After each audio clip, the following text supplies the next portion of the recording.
सिर्फ 1 मिनट में, ये जो बैच है, ये बैच पिछले 8 दिन से यहाँ पे हैं, तो इन लोगों का कोई निष्ठा हम लोग देख पाए, तो उसको हमको क्या प्रेरणा हुई और हमको क्या अच्छा लगा वो बोलते हुए शुभकामना 1-1 मिनट 2-2 मिनट में रखना है। तो आप पापा और अनिल भाई, कुछ तो हम लोग भी देख रहे हैं 8 दिन से, तो उसको रख के फिर इनका मूल्यांकन शुरू हो जाएगा। सभी को नमस्ते। अभी दीदी भैया लोग ने, बच्चों ने जो अभी शिविर किए हैं, तो बहुत ही अच्छे तरीके शिविर किए। आ रही थी बीच में, देख रही थी, इतने मतलब मित्रता भाव में एक साथ अच्छे से सहयोग कर पा रहे थे और बहुत अच्छे से कर रहे थे। और जागृति पथ में हमारे साथ वो लोग चल रहे हैं, ऐसा लग रहा है। और इसलिए बहुत बहुत शुभकामनाएं, और अच्छे से और सारी पुस्तकों को पढ़ पाएँ, इसलिए बहुत बहुत शुभकामनाएं। और जो हमारे से कुछ कमी होगी संस्थान तरफ से, उसके लिए क्षमा चाहते हैं। और संकेत भैया ने जो अभी लिए, उनको भी बहुत बहुत धन्यवाद। उनकी स्वास्थ्य ठीक नहीं हो पाई, बहुत ही अच्छा ले रहे थे। और फिर उसके बाद चंद्रशेखर बेटा जी, मीनाक्षी बेटा जी ने यहाँ शिविर लिए, तो अच्छा ही किए, और उनको भी बहुत बहुत शुभकामना है। और आगे ऐसी ही उनकी मतलब यात्रा अच्छी से चलती रहे और अच्छा से उनका और गति बने, ये मेरी शुभकामना है। सबको नमस्ते। बाबा जी को ध्यान करते हुए नमस्ते, उनको प्रणाम करते हुए नमस्ते। आप लोगों का जो ये सत्र रहा बहुत ही अच्छा रहा।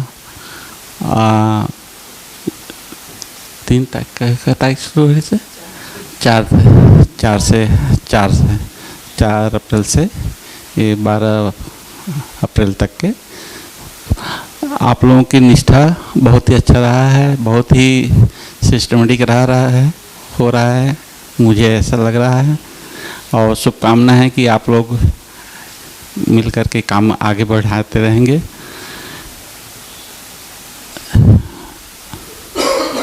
धन्यवाद।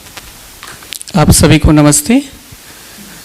आप सबको बहुत बहुत शुभकामना कि जिस तरीके से आपने 2 वर्षीय अध्ययन सत्र के लिए आप सबने एक निष्ठा का भाव बनाया और अध्ययन क्रम में आपने इस जागृति पथ में आगे बढ़ने का एक निश्चय लिया, और पूरे इस संस्थान परिवार की तरफ से आपको पूरी तरीके से सहयोग बना रहा। और मैं भी मानता हूं कि मेरे तरफ से भी मैं जितना हो सकता है मैं पूरी तरीके से सहयोग कर पाया, ऐसा मुझे लगता है। इस क्रम में देखें तो इस पूरे सत्र में और इस पूरे टीम में कहना चाहिए कि मतलब इस पूरे सेशन में जितने भी लोग हैं, तो हर आयु वर्ग के लोग एक साथ एक छत के नीचे एक वस्तु का अध्ययन कर पा रहे हैं, और पूरी तालमेल के साथ और वस्तु को सुनने का क्रम सज गया है। तो मुझे ऐसा लगता है कि ये काफ़ी बढ़िया एक स्थिति है कि हम हर आयु वर्ग का सम्मान भी कर पा रहे हैं, सुन भी पा रहे हैं, और एक दूसरे के साथ व्यवहार भी कर पा रहे हैं। क्योंकि एक परिवार में जो एक आयु का एक रहता है कि हर परिवार में हर आयु वर्ग के लोग रहते हैं, है ना, सबको सुनना, सबको सुनाना, सबके साथ व्यवहार करना, तो एक फैमिली मॉडल का एक मेरे को दिखा ये टीम जो है, जिसमें एक बेटा जी है ना, दादाजी की आयु के भी हैं, है ना, चाची जी, मम्मी जी, है ना, एक पूरा डिज़ाइन, है ना, नानी जी है। तो काफ़ी बढ़िया एक पूरा परिवार मिल करके अध्ययन कर रहा है, ऐसा एक निकल के आता है। तो एक अभ्यास के लिए काफ़ी बढ़िया मैं देख पाता हूँ इसको। और मैं भी इस अध्ययन क्रम में ही हूँ, और जब भी कोई आपको इस तरीके से हेल्प की आवश्यकता होती है कोई भी विषय वस्तु को लेकर के, तो यहाँ पूरा परिवार आप लोगों के सहयोग के लिए उपस्थित है। थैंक यू, खूब खूब बधाई, खूब खूब शुभकामना।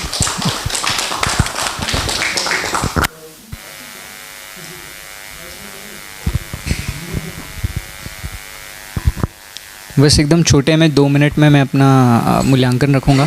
आज वैसे तो भैया हमेशा पिछले बार भी भैया ने बताया था कि मूल्यांकन कैसे रखना है, लेकिन दीदी ने आज बताया कि अपना लक्ष्य जो भी हमने माना है उस लक्ष्य की प्राप्ति में आप कहाँ पर पहुँचे और क्या आपने अब तक के पकड़ पाया वो बताना है।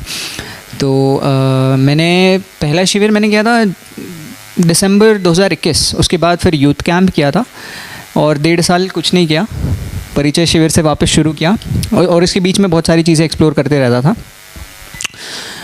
तो अभी परिचय शिविर यूथ कैंप के टाइम पे मैंने है ना जीवन विद्या एक परिचय बुक लेके गया था और मैं पढ़ता था, नींद आ जाती थी, कुछ समझ में नहीं आता था। तो एक दिन मेरा दोस्त आया जो पिछले शिविर में आया था मेरे साथ में, तो वो उन्होंने कहा कि यार मुझे ना इंसोम्निया जैसा कुछ हो रहा है, नींद नहीं आ रही। मैंने बोला ये किताब ले जाओ तो खैर ये मजाक की बात हो गई, लेकिन उसमें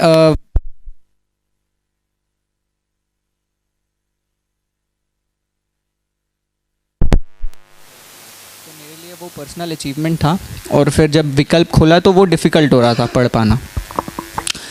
इस समय मुझे लगता है कि थोड़ा बहुत तो थोड़ा बहुत पकड़ पाया और अभी पढ़ पाऊँगा उसको, लेकिन आगे आने वाले समय में मुझे लगता है कि अगर इस भाषा पे बहुत अच्छे से पकड़ बन गई तो आगे का अध्ययन बहुत अच्छे से होगा और बहुत आसानी जाएगी पकड़ने में चीज़ों को।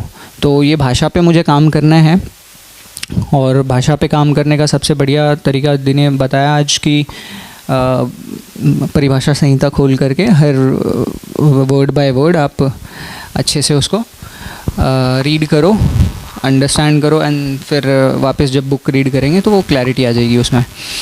तो वो प्रक्रिया तो मैं करूँगा और बहुत अच्छा हमने डिस्कस किया है कि गूगल मीट पे कनेक्ट करेंगे तो उससे एक अवसर भी मिल जाएगा कि हम समझा पाएँ जो समझ पाए हैं।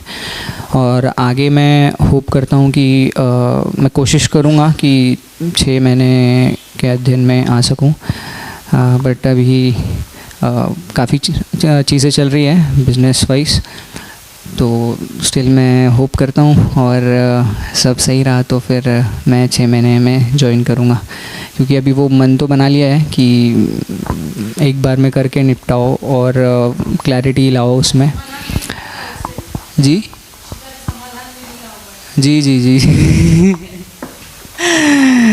ठीक है, बाकी आप सभी का धन्यवाद। और संकेत भैया की तबीयत थोड़ा ख़राब होने के बावजूद भैया ने बहुत अच्छे से समझाया और बहुत क्लैरिटी से मैं पकड़ पाया और भैया से क्वेश्चन करने में कभी डर नहीं लगा मुझे। संकेत भैया से डर लगता था थोड़ा सा और आज दीदी ने शिक्षा व्यवस्था पे बहुत अच्छे से अपना प्रेजेंटेशन रखा और उसमें मुझे बहुत क्लैरिटी आई दीदी कि अगर ऐसा मेरा अपब्रिंगिंग होता मेरे स्कूल में तो it would have been a lot different. मैं बहुत एक अलग पर्सपेक्टिव से अभी एक जी रहा होता। तो बहुत बहुत धन्यवाद और आप लोग बहुत अच्छा कर रहे हैं स्कूल में। हाँ बहुत बढ़िया, बहुत बढ़िया।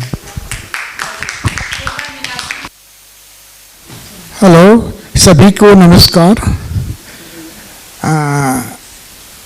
मैं अपने मूल्यांकन को 3 स्तर पर प्रस्तुत करने की कोशिश कर रहा हूँ: विगत की स्थिति, वर्तमान स्थिति और भविष्य की योजनाएं। मैं सबसे पहले जब परिचय शिविर में आया अगस्त के महीने में, तो केवल श्रवण ही करता रहा और उसमें सह पठन नहीं हो पाता था। श्रवण से मध्य दर्शन के संबंध में सूचनाएं मिली, लेकिन स्वयं का आकलन नहीं हो पाया। पठन की दृष्टि से शिविर समाप्ति पर मैं यहाँ से ये दिव्य पथ, मध्य दर्शन परिचय और शब्दकोश पुस्तकें लेकर गया। दिव्य पथ के माध्यम से श्रद्धेय श्री नागराजन जी के बारे में जानने को मिला। मध्य दर्शन परिचय पुस्तक पढ़ी तो कुछ समझा और दर्शन की भाषा में व्यक्त शब्दों के अर्थ से अनजान होते हुए कुछ अंश समझ नहीं आए। शब्दकोश का सहारा भी लिया, परंतु एक ही शब्द के अनेक अर्थ होने के कारण मैं भ्रम की स्थिति में रहा। संयोगवश दिसंबर 23 में मेरा आना फिर अछोटी में हुआ। संकेत भैया से मुलाकात की और अति उत्साहवश मैंने कुछ और पुस्तकें जैसे कि मानव व्यवहार दर्शन, कर्म दर्शन, अभ्यास दर्शन, अनुभव दर्शन, संविधान सूत्र व्याख्या पठन के लिए ले गया, लेकिन फिर वही समस्या रही। मेरे मन में एक इच्छा और विचार पठन को सुगम बनाने के लिए ये आया कि क्यों ना 2 वर्षीय अध्ययन शिविर कर लिया जाए। फरवरी में ये साकार हुआ, पठन श्रवण मनन की भूमिका बनी, परंतु फिर वही श्रवण पक्ष मजबूत रहा। लेकिन इस द्वितीय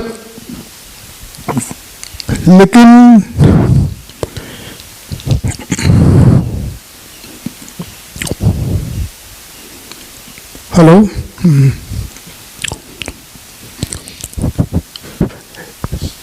लेकिन इस द्वितीय सत्र में स्वपठन और सहपठन की आदत पड़ी और फिर मनन पक्ष फिर भी खाली रहा।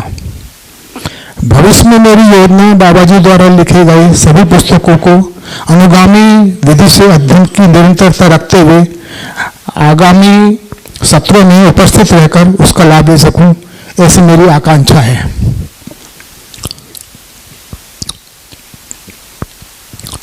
अब मैं प्रामाणिकता के साथ जो घटना मेरे साथ हुई है उसका वर्णन करना चाहता हूं। मैं जब इस द्वितीय सत्र में विदिशा से मध्य प्रदेश की विदिशा से यहाँ रायपुर आ रहा था, तो जैसा कि हमने जीवन मूल्य मानव मूल्य के बारे में काफी कुछ जाना है, उसी के परिप्रेक्ष्य में मेरे साथ घटना हुई। तो 1 अप्रैल को मेरा विदिशा से छत्तीसगढ़ एक्सप्रेस से रायपुर आ रहा था। स्टेशन पर प्लेटफॉर्म पर अंकित कोच की स्थिति बताने के लिए इंडिकेटर लगे रहते हैं। गाड़ी आने से कुछ समय पूर्व स्थिति दर्शाई जाती है। लगभग 1-1.5 मिनट पूर्व ही वो स्थिति दर्शाई गई। समझ में नहीं आया कि हमें आगे जाना है पीछे जाना है। हमारा कोच ट्रेन में सबसे पीछे लगा था। मैं और श्रीमती जी सामान के लिए अपनी सामर्थ्य के अनुसार गति करते हुए जैसे ही कोच गंतव्य स्थिति पर पहुंचे, ट्रेन धीरे धीरे चल पड़ी। हम सामान बाहर व्यवस्था में बाहर खड़े रहे। हमारी मनस्थिति को देखते हुए एक अधेड़ उम्र के सज्जन ने जल्दी से कोच में सामान रखने को कहा और जंजीर खींच दी। गाड़ी रुक गई और हम कोच में चढ़ गए। उस सज्जन से पूछताछ के लिए 2-3 पुलिस वाले ट्रेन में चढ़ गए और उससे पूछताछ करने लगे। उन्होंने मेरी वास्तविक स्थिति बताकर जंजीर खींचने का कारण बताया। पुलिस वाले संतुष्ट नहीं हुए और सत्यापन के लिए आरपीएफ के एसआई कैडर के जवान मेरे पास आकर बैठ गए और वस्तुस्थिति का पता लगाया। वास्तविक कारण जानकर अपनी रिपोर्ट रेलवे अधिकारियों को भेज दी। बाद में ढूंढते ढूंढते वही सज्जन जिन्होंने चेन खींची थी मेरे पास आए और बोले कि मैं सही व्यक्ति की समस्या के निवारण के लिए हर समय तत्पर रहता हूँ, परिणाम चाहे कुछ भी हो।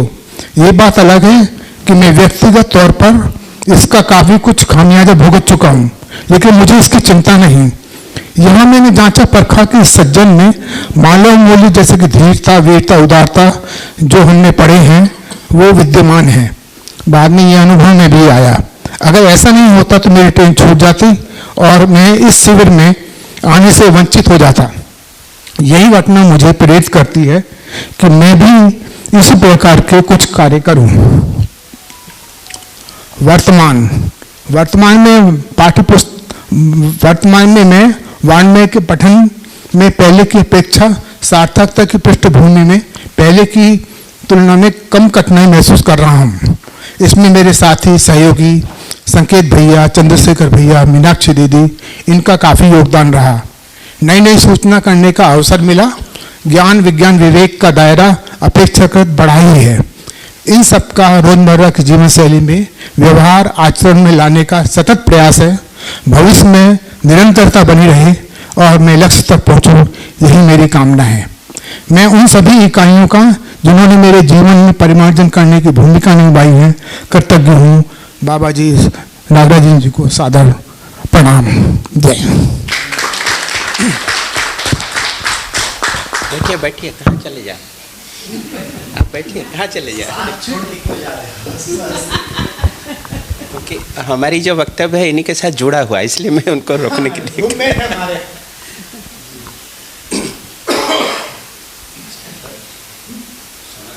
मैं स्टार्ट करूं। इस प्रांगण में बैठे हुए सभी जागृत और अनुभवगामी विधि से जागृति को प्राप्त करने के लक्ष्य में बैठे हुए महानुभावों को हमारे तरफ से हार्दिक नमन है, वंदन है, और जागृति की आशा लेकर बैठे हैं, इसलिए आप लोगों को अभिनंदन है। शरीर का नाम सुभाष है, उड़ीसा में रहने वाला हूँ। मैंने शरीर का नाम इसलिए बताया क्योंकि अभी हमें क्लैरिटी हो गई, स्पष्टता मिल गई कि शरीर के भिन्न हम एक चैतन्य वास्तविकता है। तो दृष्टा पद को ध्यान में रखते हुए रोज की कार्रवाई, चाल चलन, आचरण हमेशा हम अपने को व्यक्त कर पाएँ दृष्टा पद के नज़रिए से, इसको प्रैक्टिस करने का प्रयास मैंने शुरू किया जब मैं पहली बार परिचय शिविर अटेंड किया, और वो भी सोम भैया का सानिध्य में। तब से ये प्रयास जारी है और समय क्रम में इसकी प्रखरता, निगाढ़ता, प्रगाढ़ता, इंटेंसिटी बढ़ती जा रही है। एक मेरे जीवन की सच्चाई है कि पिछले 30 साल से हम विद्यार्थी के रूप में कभी बैठे नहीं सामने। ज़्यादातर हम विद्यादाता के रूप में, यानी मंच पे हमारी कार्यक्रम रहा। As a faculty, as a teacher, as a trainer हम माइक पकड़ते रहे, बोर्ड पे लिखते रहे, स्क्रीन पे दिखाते रहे, घूमते रहे और पार्टिसिपेंट से इंटरेक्शन करते रहे। सरकारी नौकरी भी ऐसी थी, नौकरी से रिटायरमेंट लिया, उसके बाद भी भारत सरकार ने हमें छोड़ा नहीं, वही काम करवा रही है।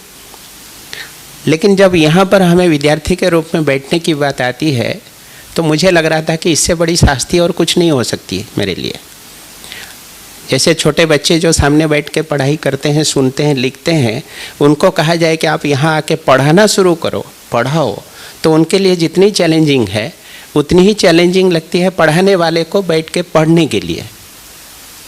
सच बोल रहा हूँ क्या? तो हमारे लिए बहुत बड़ी मुसीबत थी।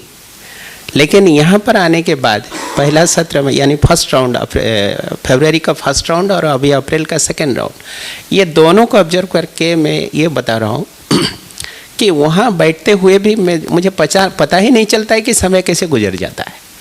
और वो भी सुबह 9 बजे से शुरू करके शाम को 6 बजे का जो शेड्यूल है, तो लगभग 8 घंटे, बीच में 1 घंटे का ब्रेक छोड़ दीजिए, 8 घंटे लगभग किस तरह से बीत जाती है वो पता ही नहीं चलता। मैं घर में जाके जब मनन चिंतन करता हूँ तो मुझे लगता है कि कौन सी ऐसे खासियत है, विशेषता है, स्पेशलिटी है इस हल के अंदर, या तो ये कंटेंट के अंदर, या तो पढ़ाने वाले व्यक्ति के अंदर, जो हमें लंबे समय तक एक ही जगह पर फोकस रहने में मदद करता है। ना बोरियस लगता है, ना हमें कोई तकलीफ फील होती है। तो पता चला कि इसके कंटेंट तो पावरफुल है ही है, और वही चीज़ें हमसे जुड़ती है जो हमारा ओरिजिनल नेचर है। यानी मानव का जो मौलिक संस्कार है वो है शांति, धर्म, प्रेम, विश्वास, सम्मान, सहयोग, जो 30 मूल्यों के बारे में हम लोगों ने पठन किया। वो हमारे अंतर्निहित गुण है, मौलिक गुण है। तो बाहर से जब उस तरह की वाइब्रेशन हमारे तक पहुंचती है तो ऑटोमेटिकली वो कनेक्ट होती है और कैच कर लेते हैं हम लोग, हमें सुखद महसूसता होती है। और जब भी हम क्रोध करते हैं या किसी से ईर्ष्या, द्वेष, नफरत की भावना में जीने के लिए मजबूर भी होते हैं, तो भी अंतर्वेदना हमें फील होती है, हम अंदर से बेचैन होते हैं कि हम ऐसे क्यों किए। एक तरह का पश्चाताप होता है। तो इससे सिद्ध होता है कि हमारी जो ओरिजिनल संस्कार है वो कहीं ना कहीं अंदर में है, लेकिन छिपी हुई है, उसके ऊपर परतें बैठ गई है, क्योंकि वातावरण का असर उसके ऊपर काफ़ी है, हावी हो चुकी है। और लोगों की जो संस्कार आज इतनी निगेटिविटी से भर चुकी है, वो उसको डोरमेंट करके या डोमिनेट करके रखती है, इसलिए उसका ओरिजिनलिटी मैनिफेस्ट नहीं हो पाती, अभिव्यक्त नहीं हो पाती है। तो ये जीवन विद्या की पोटेंशियल है, इस कंटेंट की जो पावर है कि वो उसको खुलता रहता है, उस आवरण को निकालता रहता है, हटाता रहता है। जैसे कोई इलेक्ट्रिकल वायर है, उसके अंदर में तभी बिजली की ताकत मूव करती है, इलेक्ट्रिसिटी चलती है, जब वो कपर से कपर वायर की जुड़ा हो। ऊपर की जो कोटिंग है रबर की वो है तो कनेक्शन नहीं बनेगा। उसी तरह से ये जीवन विद्या हमारे ऊपर की जो आवरण है, कोटिंग है, इंसुलेशन है, उसको हटाने में मदद करता है। पिछले बार जब आया तो अरुण भैया जी जो मेरे बाजू में बैठे हैं उनसे हमारी परिचय हुआ। मुझे लगा कि एक बहुत अच्छे इंसान है और अच्छे इंसानों के साथ जुड़ने का मेरा बहुत बड़ा कमजोरी होती है।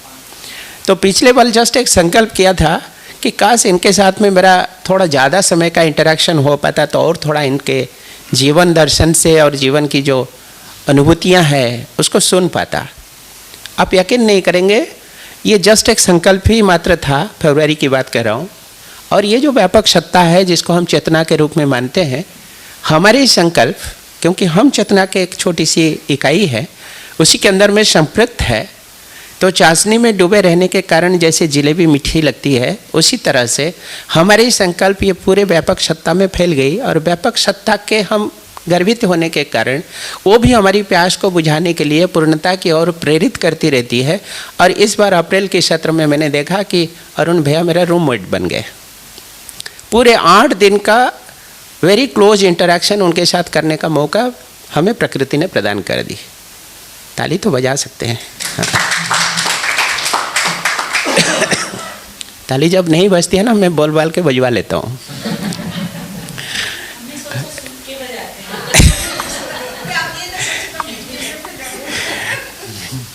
और अक्सर करके जब माइक पकड़ता हूँ तो मैं बाजू वाले को बोलता हूँ थोड़ा ऐसे उस्का देना मेरे को कि समय हो रहा है।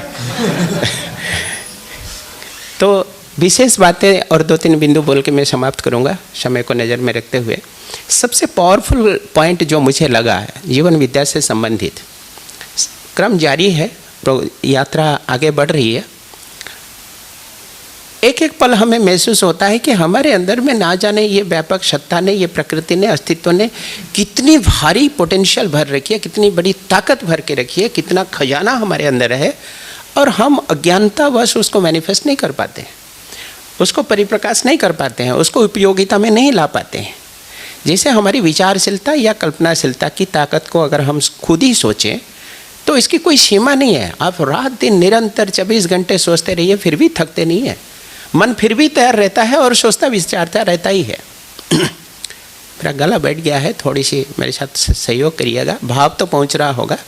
हाँ, और गला बैठने का कारण यही पवित्र प्रांगण ही है। मैं तो स्वस्थ आया था, यहाँ का वातावरण में थोड़ी सी सर्दी लग गई, अनुकूल वातावरण। तो ये अंदर की जो पोटेंशियल है उसको अभिव्यक्त करने के लिए जो प्रोत्साहन है, जो ताकत है, जो सपोर्ट है, वो हमें मिलता है जीवन विद्या से, जीवन विद्या के फॉलोअर से, जीवन विद्या के फैकल्टियों से, और इस आंगन में जीने वाले जितने भी भाई बहनें हैं। पहला दिन से लेकर आज तक हम देखते रहते हैं, एक एक चलंती प्रतिमा है, वो देव देवियों की तस्वीर हम कह सकते हैं। ये प्रांगण ही पवित्र है, पावन भूमि है, क्योंकि मनुष्य को मानवीय आचरण के साथ ही जीने की कला सिखाती है। इसलिए इसको आप मंदिर कहें, मस्जिद कहें, गिरजा कहें, सबसे बड़ा तीर्थ मक्का मदीना भी कह सकते हैं, इसमें कोई अतिशयोक्ति नहीं होगी। और साथ में इस प्रांगण में जीने वाले जो लोग हैं उनके अंदर में मानवीय आचरण ही सिर्फ नहीं, उससे कई गुना ज़्यादा अधिक हमेशा हर्षित मुक्ता के साथ सेवा करते रहना। हम रोज़ देखते हैं, यहाँ से हम सत्र समाप्त करके किचन में जाएंगे, किचन में जाते ही देखते हैं कि 2 देवी वहाँ पर खड़े रहते हैं स्मित हास्य के साथ हमें भोजन परोसने के लिए। हमें आश्चर्य लगता है कि घर में अपनी माँ, बहन या पत्नी भी इस तरह की इतनी हर्षित मुक्तता के साथ, इतनी प्रसन्नता के साथ भोजन नहीं देते हैं। रोज़ की मामला में बात कर रहा हूँ। तो यहाँ पर ये अनोन जगह, अनोन पीपुल, आम तौर पे अनोन तो कहेंगे, फिर भी हमारे अंदर में इतनी आत्मीयता कैसे जग जाती है।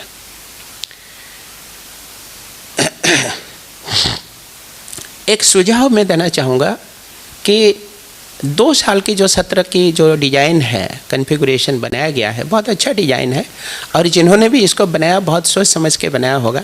लेकिन मुझे यहाँ के ऑब्जर्वेशन से लगा कि कहीं ये जो 9 दिन का पाठ्यक्रम है, सेकेंड राउंड की बात कर रहा हूँ, पहला राउंड में तो उतनी अभिज्ञता थी भी नहीं, मुझे लगता है इसको 2 साल को और थोड़ा सा अगर सिकुड़ सकते हैं, क्योंकि लंबे समय की पेशेंस भी एक बहुत बड़े मायने रहते हैं। और कई लोगों से मेरी इंटरेक्शन हुई, साउथ के कुछ लोग थे, उन्होंने कहा कि वो लोग हापुड़ में अटेंड किए, उन्होंने कहा कि 2 साल में हमें 12 बार जाना पड़ेगा, 12 टाइम्स, साल में 6 बार।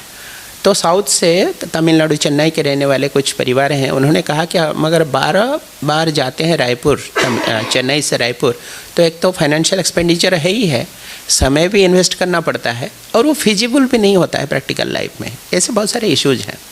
तो मुझे लगता है कि ये जो 9 दिन का पाठ्यक्रम है, अगर इसको हम सिकोड़ के 7 दिन में सीमित कर पाएँ, कंटेंट में कंप्रोमाइज़ ना करें, लेकिन जिस विधि से चल रहे हैं उसको थोड़ा सा और सिस्टमैटिक इंटेंसिफाई कर लें, तो फिर ये 7 दिन में समेट जाएगा, 2 दिन की अवधि कम हो जाएगी। इस तरह से हमने कैलकुलेशन किया था, अगर 7 दिन के अवधि के रखते हैं तो कुल मिलाकर 84 दिन होती है और 84 दिन में हमें ये पूरी कवरेज हो जाती है, जो कि अभी 9 दिन के अवधि में चलती है तो 108 दिन में कवरेज होती है। जो 2 साल लगता है वो लगभग 1.5 साल में ख़त्म हो जाएगा। 6 महीने की समय सेव हो सकती है और 6 महीने में 3 ट्रिप यानी 3 बार जाना आना भी बचत हो सकती है। तो जो डिज़ाइनर्स है, बड़े भाई बहने लोग हैं जो इसके पीछे काम कर रही है टीम, उनके लिए एक सुझाव है, आप इसको सोच के आगे अगर ठीक लगे तो काम कर सकते हैं। जैसे आज सुबह शेखर भैया ने कहा कि ये जीवन विद्या एक बारात है और बारात में शामिल होना बहुत आनंददायक होता है, और सिर्फ आनंद ही नहीं, इसमें प्राप्तियां भी बहुत होती है। बारात में भी काफ़ी एंजॉयमेंट होती है। यहाँ पर भी हम लोग रोज़ ऐसे उत्सव मनाने के समान हमने महसूस किया। हम अध्ययन तो करते हैं लेकिन इतनी क्लोज पार्टिसिपेशन हमारी होती है, कोई पराये की फीलिंग्स नहीं है। भले हम अलग अलग जगह से हैं, अलग अलग परंपरा से हैं, अलग अलग परिवार से हैं, अलग अलग विश्वास या मान्यता के साथ हम लोग आए हैं, फिर भी यहाँ पर हमें लगता है कि हम लोग जैसे सदियों से एक दूसरे को जानते हैं और एक ही परिवार के सदस्य हैं। तो ये अध्ययन की एक विशेष उपलब्धि है इस जीवन विद्या की कि पराइयों का जो भावना है वो अपने आप एलिमिनेट हो जाती है। और जैसे हम लोग व्यावहारिक जीवन में धन ही इन्वेस्ट करते हैं ज़्यादातर, लेकिन जीवन विद्या में सिर्फ धन इन्वेस्ट करना पर्याप्त नहीं है। वो तो एक छोटी सी इन्वेस्टमेंट हो सकती है, उससे कई गुना ज़्यादा महत्वपूर्ण है कि आप अपने आप को इन्वेस्ट करो। अपने आप इन द सेंस हम ये समझते हैं कि मैं स्वयं का मतलब इसमें 2 वास्तविकता समाई हुई है। एक हो गया मेरा शरीर और दूसरा हो गया मैं स्वयं। मैं स्वयं जब तक इसमें निवेश नहीं करता हूँ, इन्वेस्ट नहीं करता हूँ, तब तक समझ में नहीं आएगा। और शरीर उसके लिए का आधार मात्र है, उसका भी इन्वेस्टमेंट ज़रूरी है। तो ये दोनों अगर इन्वेस्ट हुआ तब हमें जीवन विद्या की जो मौलिकता है, जो उसका सार है, जो उसका एसेंस है, रियल फ्लेवर है, वो हमें मिल पाएगा। ऑनलाइन पठन शिविर के लिए हमें सुझाव मिली, चंद्रशेखर भाई ने भी गाइड किया, संकेत भाई ने गाइड किया। हम प्रैक्टिकली जो ऑब्जर्व कर रहे हैं, इस महीने में अवलोकन शिविर है, उसमें हमारी कई विद्यार्थी लोग भी रहेंगे, तो उनका भी साथ मिले और अवलोकन शिविर में जो प्राप्तियां हो वो भी हमारे बीच में वो शेयर कर सके। इसलिए हमने प्रैक्टिकल उसका रूपरेखा ऐसी बनाई कि लगभग मई महीना पूरा हमें मिलता है ऑनलाइन पठन के लिए, तो तब तक इनका अवलोकन शिविर भी पूरी हो जाएगी और अवलोकन शिविर से जो नई शिक्षाएं उनको मिलेगी वो भी शेयर कर पाएंगे और हमारी जो विधिवत चलने की प्रक्रिया है वो भी जारी रहेगी। इसलिए हम लोग ने व्हाट्सएप ग्रुप में भी उसको शेयर किया, सभी का रेस्पॉन्स को भी पोल के माध्यम से लिया है, उसको जारी रखेंगे।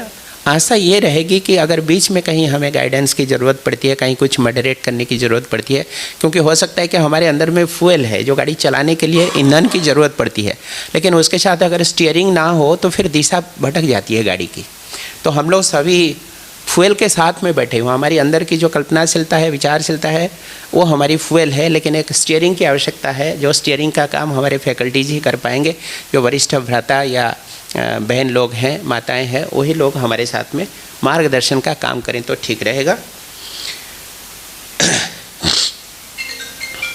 बाकी यहाँ की जो कार्यक्रम रहा, चाहे वो मेस का हो, चाहे प्रांगण में अनुशासन की बात हो, कमरे की साफ सफाई हो, एक चीज़ तो विशेष रूप से हमें देखने मिला कि एक तो हॉस्पिटैलिटी, उसकी कोई कंपैरिजन ही नहीं है, जो आत्मीयता का अभाव है।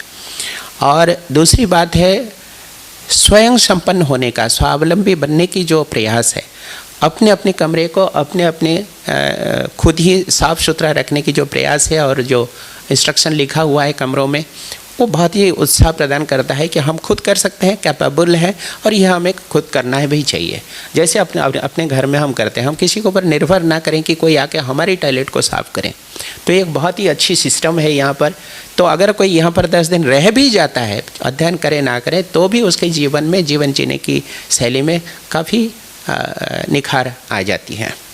तो ज़्यादा समय ना लेते हुए मैं फिर से आप लोगों का सभी का धन्यवाद करता हूं, और जो इस शिविर का आयोजक मंडली है जिनका मार्गदर्शन प्रेरणा से ये संपन्न हुआ, वो एक महकता गुलाब की तरह हमेशा ऐसी महकते रहें और औरों को भी महक देते रहें।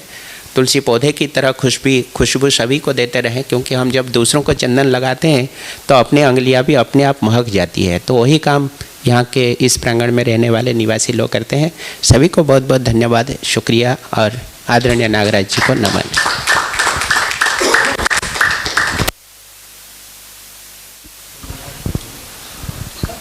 आप बोलिए पहले। नहीं, फर्स्ट कह रहे हैं ना, है ना? वही तो मैं भी बोल रही ना, पति पहले। चलिए, सबसे पहले तो मैं बाबा जी को नमन करती हूँ और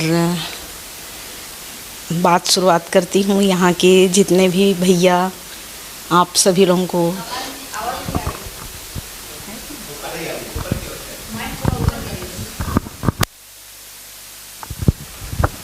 आदरणीय बाबा जी को नमन करते हुए दीदी भैया सभी को मेरा प्रणाम और आप सभी को नमस्ते। मैं यहाँ रचना झा मेरा नाम है और मुझे बहुत बड़ा सौभाग्य मिला यहाँ पे कि इस बार कि प्रबोधक के रूप में 3 लोग मिले, संकेत भैया, चंद्रशेखर भैया, मीनाक्षी दीदी, और तीनों ने ही एक अलग ही स्फूर्ति मेरे मन में जगाई। और बहुत बहुत धन्यवाद तो नहीं बोलूँगी मैं, लेकिन बहुत आभार है हमारा जो सुनने को मिला, है ना। और मूल्यांकन की बात कहा जाए तो थोड़ा सा मूल्यांकन में थोड़ी दिक्कत तो आती है, क्योंकि स्कूल की शिक्षा हमने लिया तो स्कूल में बस गए स्कूल और परीक्षाएं होती थी, रिजल्ट आता था तो रिजल्ट में टीचर लोग ही हम लोगों का मूल्यांकन करते थे। पास हुए तो बड़े खुश हो जाते थे, दुख हुए तो फेल हुए तो दुख हो जाते थे। तो यहाँ पे हमको खुद का मूल्यांकन करना तो थोड़ा सा कठिन है, और अभी मैं अपने भावों से भी भरी हुई हूँ। तो मैं जहाँ तक समझती हूँ कि मुझे अभी तक तो मैं मतलब शिविर में अध्ययन बिंदु में मुझे समझ में आया कि स्वयं में ही पढ़ना है मुझे। तो स्वयं में पढ़ने के लिए मुझे 2 साल का पूरा अध्ययन बिंदु का ये मौका मिला है, तो इसको मैं पूरा करूँगी। और दूसरी चीज़ ये है कि मैं यहाँ मुझे जो अंदर तक जो बात छुई है यहाँ के उसमें मतलब इस शिविर में, तो मुझे कल 10 सोपानों के बारे में बताया तो मुझे लगा कि ये 10 सोपान पहले दूसरे सोपान तक तो यहाँ के सभी लोग लगे हुए हैं। तो धीरे से इसको यदि हम अपने ऊपर लाएं तो कम से कम हमें भी 2 साल लगेगा। पैरेलल में एक दिमाग भी चल रहा था कि इसके लिए हम कर सकते हैं, लेकिन ज्ञान तो भी है नहीं, उस ज्ञान को हम 2 साल में ही कंप्लीट करेंगे। उस बीच ईश्वर ने हमें मौका भी दिया कि चलो भाई अभी हमारी कर्तव्य भी हैं घर के प्रति, तो हम उसको पूरा करें। तो मुझे ये लगता है कि यहाँ की जो शिक्षा नीति है जो मुझे, क्योंकि हम अपने बच्चों को पढ़ाएं ज़रूर हैं जो एक धरातल में चली जा रही है शिक्षा के द्वारा, लेकिन यहाँ की शिक्षा नीति से बहुत कुछ सुनने और समझने को मिला, जिसे मैं चाहती हूँ कि आने वाले 2 साल के बाद जब मैं पूरा एकदम उसके लिए मतलब अध्ययन और अभ्यास अपने ऊपर कर लूँ मैं, तो मुझे प्रेरणा यहीं से मिलेगी ना।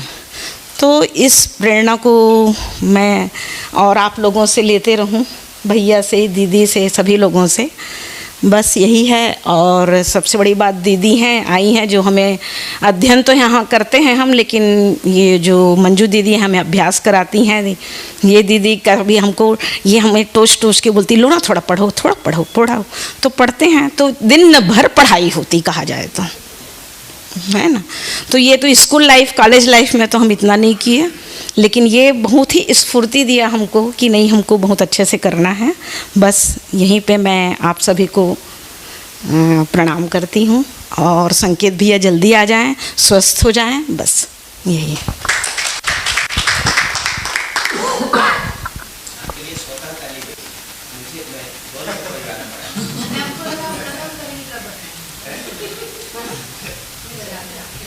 सभी को नमस्ते।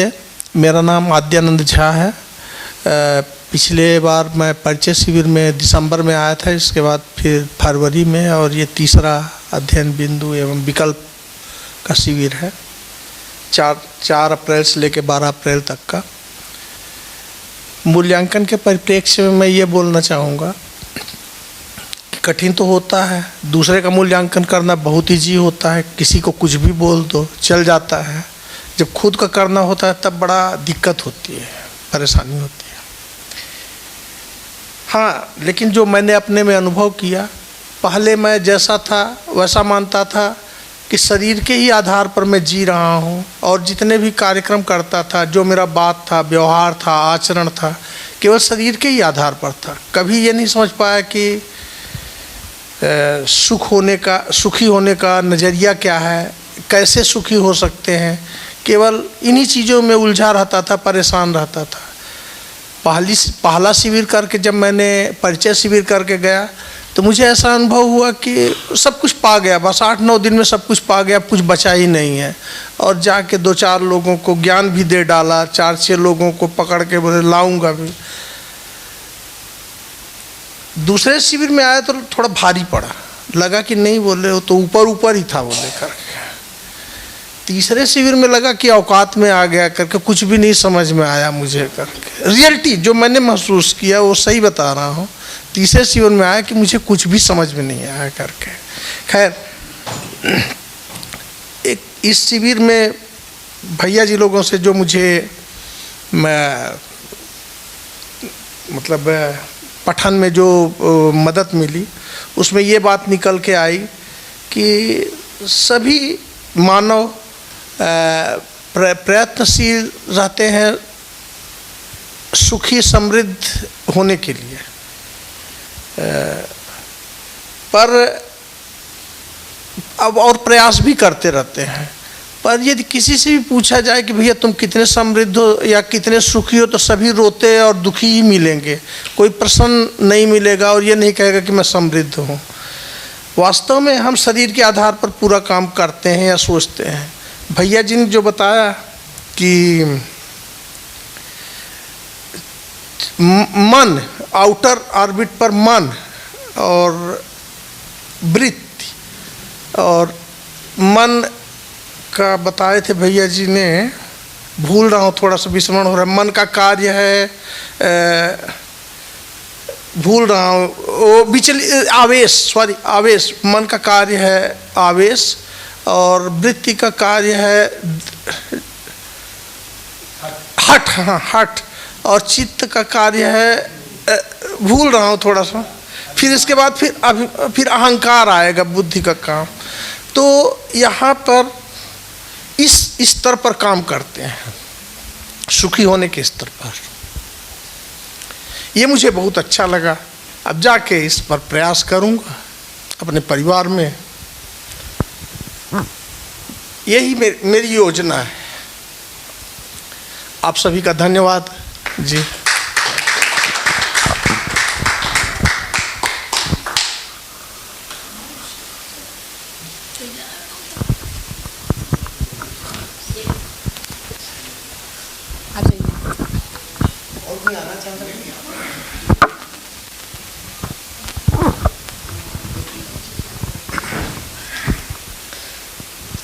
सबसे पहले तो मैं मध्यस्थ दर्शन के प्रणेता श्री ए नागराज जी को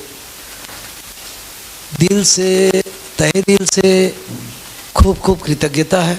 और मैं सोचता ये हूँ कि यार कितना, मतलब बार बार मैं ये देख पाता हूँ अपने आप में कि कितना उन्होंने, कितना मतलब क्या देखा कि सबका सब देख लिया। जिसको कि केवल्य ज्ञान बोला जाए या निर्वाणा बोला जाए, तो ये केवल्य पुरुष और ये धरती में किसी प्रयोजन से, तो फिर बाद में पता चला कि 200 साल पहले क्यों नहीं आए। उस समय उसकी उतनी ज़रूरत नहीं थी। जब ज़रूरत उनको महसूस हुई तब उन्होंने ये किया और काफ़ी कुछ किया। उसको मैं अपने शब्दों में नहीं बोल सकता। मैं ये दर्शन मिलने से, ये 6 महीने की यात्रा मेरी चल रही है अभी।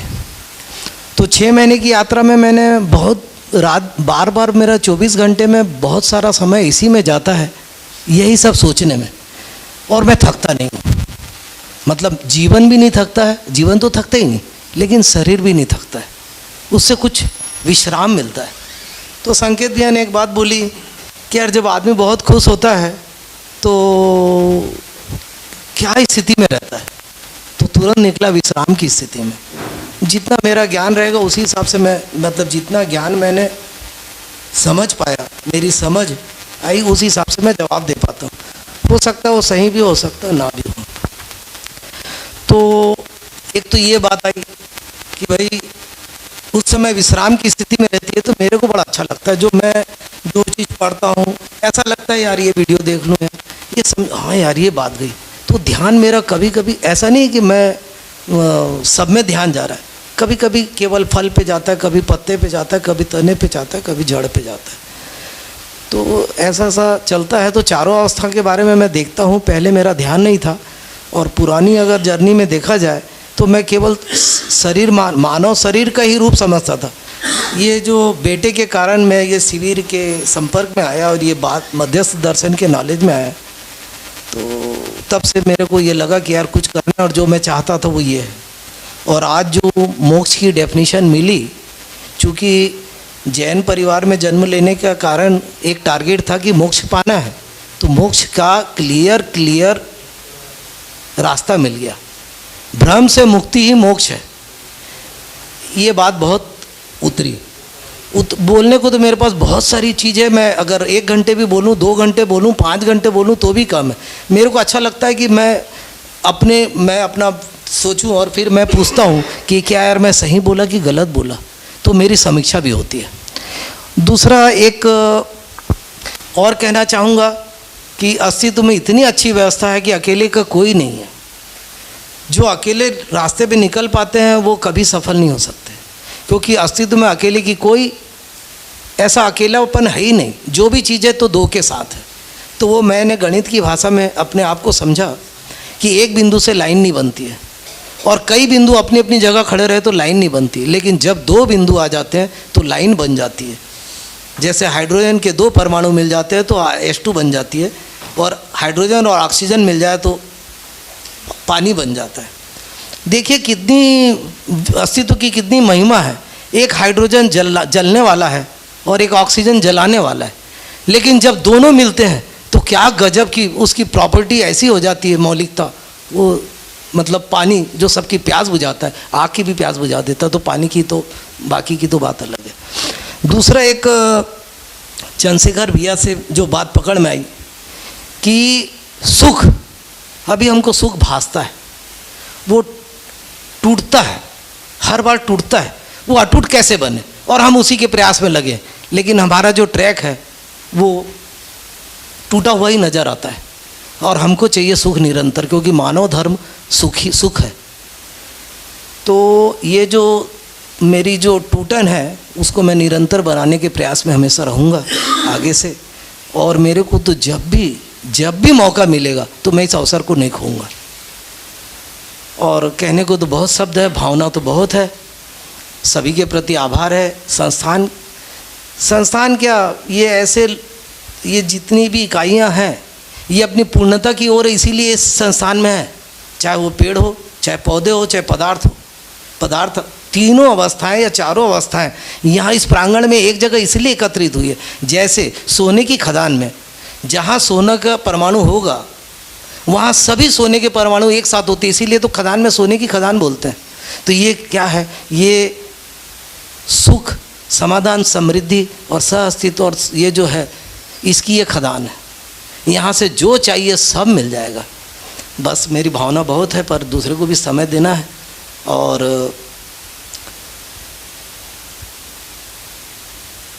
भावना रूप में मैं यही बोल पाऊँगा कि मेरी श्रीमती मेरे साथ है। मैं बोलने को जब आता हूँ तो भाव पक्ष जो मेरा है, मैं जो चाहता हूँ कि अस्तित्व में जब 2 चीज़ एक साथ चल रहना अनिवार्य है, कम से कम 2 होना, तो हम 2 अपने आप बन चुके हैं। हाइड्रोजन अलग घूम रहा था, ऑक्सीजन अलग घूम रहा था, और दोनों मिल गए। और इत्फाक देखिए कि आगे अवलोकन शिविर है, और है भी प्रॉपर्टी वैसी है कुछ एक हाइड्रोजन और एक ऑक्सीजन है। तो प्रॉपर्टी ये है कि अभी मैं तो बोला भैया मैं तो अवलोकन सिर्फ करूँगा और जाके क्या करूँगा, अगर रायपुर घर जाके कपड़े धुलने हैं धुल जाएंगे, सब हो जाएगा। फिर ये बोले नहीं एक बार घर जाके, चलो भाई इतना तो साथ दे रही। फिर पता चला इसने बोला था अवलोकन शिविर तो मैं नहीं आऊँगी। मैं बोला कोई बात नहीं, तुमको जो करना करना, मैं तो आऊँगा। इत्फाक देखिए मंजू दीदी का आना हुआ, इनका बातचीत हुआ और अपने आप इसको स्वप्रेरित हुई कि मेरे को भी आना है। तो मैं बहुत उसी लिए मैं भावुक हुआ कि इंजन तो चल रहा है, गार्ड का डब्बा भी तो होना, नहीं तो ट्रेन का क्या अस्तित्व है। मतलब पूरकता उपयोगिता, ये भी बहुत अच्छी बात है। तो पूरकता उपयोगिता भी बहुत इतना, अगर इस दर्शन में एक शब्द को पकड़ लें तो पूरा दर्शन का मतलब ट्रेन का जो डब्बे का हैंडल है ना, वो दौड़ के अगर हैंडल भी पकड़ लें तो आपकी यात्रा शुरू हो जाती है। तो ये मेरा रहा और मैं सभी के प्रति बहुत बहुत आभारी हूँ जिनका प्रत्यक्ष अप्रत्यक्ष सभी का सहयोग मिला। और मेरा अवसर अच्छा है कि मैं कम से कम खदान का एक इकाई के रूप में यहाँ आया हूँ।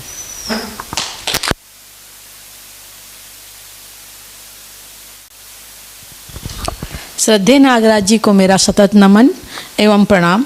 प्रतिभा संपन्न प्रबोधक आदरणीय साकेत भैया जो हमारी क्लास ले रहे थे, और हमारे लिए तो प्रबोधक चंद्रशेखर भैया और स्वाति दीदी रही, मीनाक्षी दीदी, मैं थोड़ा सा नाम गलत हो गया, और उनको भी मेरा सादर नमन एवं खूब खूब बधाई एवं आशीर्वाद भी बोल दूँ तो कम है भैया और दीदी के लिए ना। और भैया की स्वास्थ्य की कामना हम सब कर रहे हैं, भैया जल्दी स्वस्थ हो और हम उनसे और आगे कुछ अध्ययन प्राप्त कर सकें।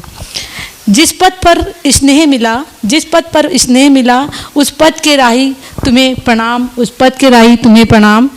जिस पद हौसला ना छोड़े, हिम्मत ना हारे, हर पल अपनी राह पे मंजिल को साकार करें।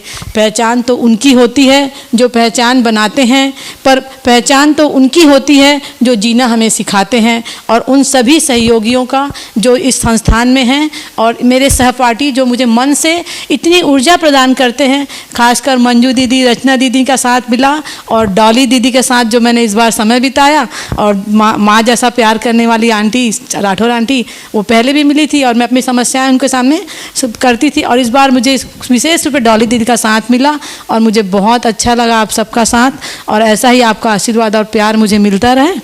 और मैं जिस शिविर में आई थी उसके लिए मैं कुछ बोल दूँ। जो अस्तित्व के लिए जैसा मैंने समझा था और अभी मैंने जो समझा, अस्तित्व कैसे, मतलब अस्तित्व हमने कैसे पहचाना।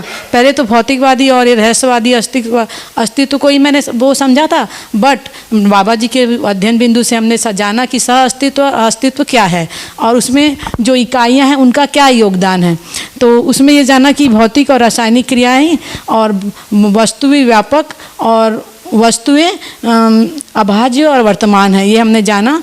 और जो इकाइयाँ हैं वो नित्य और वर्तमान है। नित्य विधि और नियति विधि से हमने जाना प्राण अवस्था, प्रादार्थ अवस्था, जीव अवस्था और एक अवस्था भूल गई शायद, ज्ञान अवस्था। और उसके साथ ही हमने पद को भी, भ्रांत पद, मानव पद, राक्षस पद, देवी पद, सबको जाना। और उससे मुझे लगा जो ये जागृति है, जागृति क्रम, विकास और विकास क्रम की ओर आगे बढ़े हैं और निरंतर इसमें प्रयास करते रहेंगे। फिर इसके साथ ही हमने संबंधों को और मूल्यों को भी जाना। और जब संबंध हमको निर्वाह करना है तो दो लोगों की, जैसा बताया जैन साहब ने, और दो लोगों में ही परस्पर संबंध होंगे और उसके जो निर्वाह मूल्य होंगे जिनको हम निर्वाह कर रहे हैं, और उनकी व्याख्या व्यवस्था जो भी होगी, जिनसे हम दो तृप्त होते हैं, वही हमारे संबंध है। ये बहुत अच्छी लाइन मुझे समझ में आई। और सबसे अच्छा जो भैया ने डायग्राम बताया था, चंद्रशेखर भैया ने, पद अवस्थाओं के बारे में, वो मुझे इतना अच्छे से याद हो गया। विकास क्रम और रचना क्रम के माध्यम से भैया ने समझाया था और मैंने समझा भी। और फिर जीवन की जो क्रियाएं हैं वो भी काफ़ी अच्छे से इस बार और अच्छे से क्लियर हुआ। और अनुभवमूलक और अनुभवगामी ये सब भी अच्छे से जो वर्ड थे। और साथ में जो परिभाषा का पहले पुस्तक पढ़ी थी ना, मुझे सच में घर में कुछ समझ नहीं आता क्या पुस्तक है, पर जब भैया ने परिभाषा के साथ कनेक्ट करके बताया तो बहुत ईजी हो गया। जब स्वाति दीदी पढ़ा रही, स्वाति दीदी ना, मीनाक्षी दीदी जब पढ़ा रही थी तो मैं उस हर वर्ड को मैं परिभाषा से कनेक्ट करके क्लियर कर रही थी। तो मुझे लगा नहीं, ये बहुत इजी हो गया पढ़ना मेरे लिए। पहले मुझे परिभाषा का ना इतना समझ भी नहीं आया था कैसे पढ़ना है। मैं कहा परिभाषा होगी, पढ़ लेंगे, और हर के 3-3 अर्थ हैं। तो उसका भी क्लियर हुआ। और मुझे एक चीज़ का बहुत दुख हुआ कि काश कि मैं वो शिक्षा नीति जो बाबा जी ने डिजाइन की है उसमें पैदा होती तो शायद डॉली दीदी भी वैसे ही प्यार करती बच्चों जैसा जो कल अनुभव हो रहा था, और मैं उस शिक्षा नीति का हिस्सा बनती और मैं भी उसी शिक्षा नीति से पढ़ी होती तो आज मैं जो स्थिति में हूँ उससे अच्छी स्थिति में होती और यहाँ मैं कुछ और कर रही होती। पर कोई बात नहीं, जो मिला है उसके लिए मैं कृतज्ञ हूँ। और वो शिक्षा नीति जो है विषय वस्तु प्रणाली, तकनीकी शिक्षा ज्ञान और कैसे हमको शिक्षा नीति में मानव सभ्यता, संस्कृति, धर्म नीति, राजनीति से पढ़ना है, ये भी बहुत अच्छे से समझ में आया। और मैं इस सब चीज़ों को अपने जीवन में ऐसा पिछले बार 2 बार से वादा करके गई हूँ पर कर नहीं पाई हूँ, पर इस बार सोची थोड़ा सा प्रयास कर लूँ, आप सबका सानिध्य और प्यार मिलता रहे, बस इसी भावना के साथ। बात मैं बोलना भूल गया था, मैं सभी से अगर किसी के दिल को चोट पहुंची होगी तो मैं क्षमा प्रार्थी हूँ। होता ये है कि कोई कुछ गलत पढ़ता है तो मैं तुरंत क्या कर देता हूँ, उसको रोक टोक देता हूँ। जैसे अभी इसने बोली कि स्वाति दीदी तो मैंने मीनाक्षी दीदी, तो ये मेरा जो ये पता नहीं क्या है नेचर है, ये भी थोड़ा मुझे ठीक करना पड़ेगा कि मेरे को दूसरे की गलती तो तुरंत पकड़ में आती है, मेरी गलती मेरे को पकड़ने में थोड़ा सा टाइम लगता है। तो ये अभी तत्काल ये क्लिक किया कि यार ये आदत को तो छोड़ना पड़ेगा, दूसरे की गलती को समझाने के उद्देश्य से भले बता दें नहीं, जानकारी। जो गलती बताई उसमें तो उद्देश्य सही था कि मैं नाम ही गलत ले रही थी ना, जिन्होंने पढ़ाया उनकी बजाय मैं किसी और का नाम ले रही थी। और पढ़ा रही थी कुछ तो मैंने बोला नहीं, जीवन मूल्य तो ये है। तो बहुत अच्छा है कि कम से कम मुझे एहसास कराया भैया, जो कार्य किया उसका तो मैं नाम ही नहीं ले रही, किसी और का नाम ले रही हूँ, तो भी तो गलत था ना। समाधान समृद्धि पढ़ रहा है तुम 3 लोग बात कर रहे हैं, मेरा ध्यान उधर।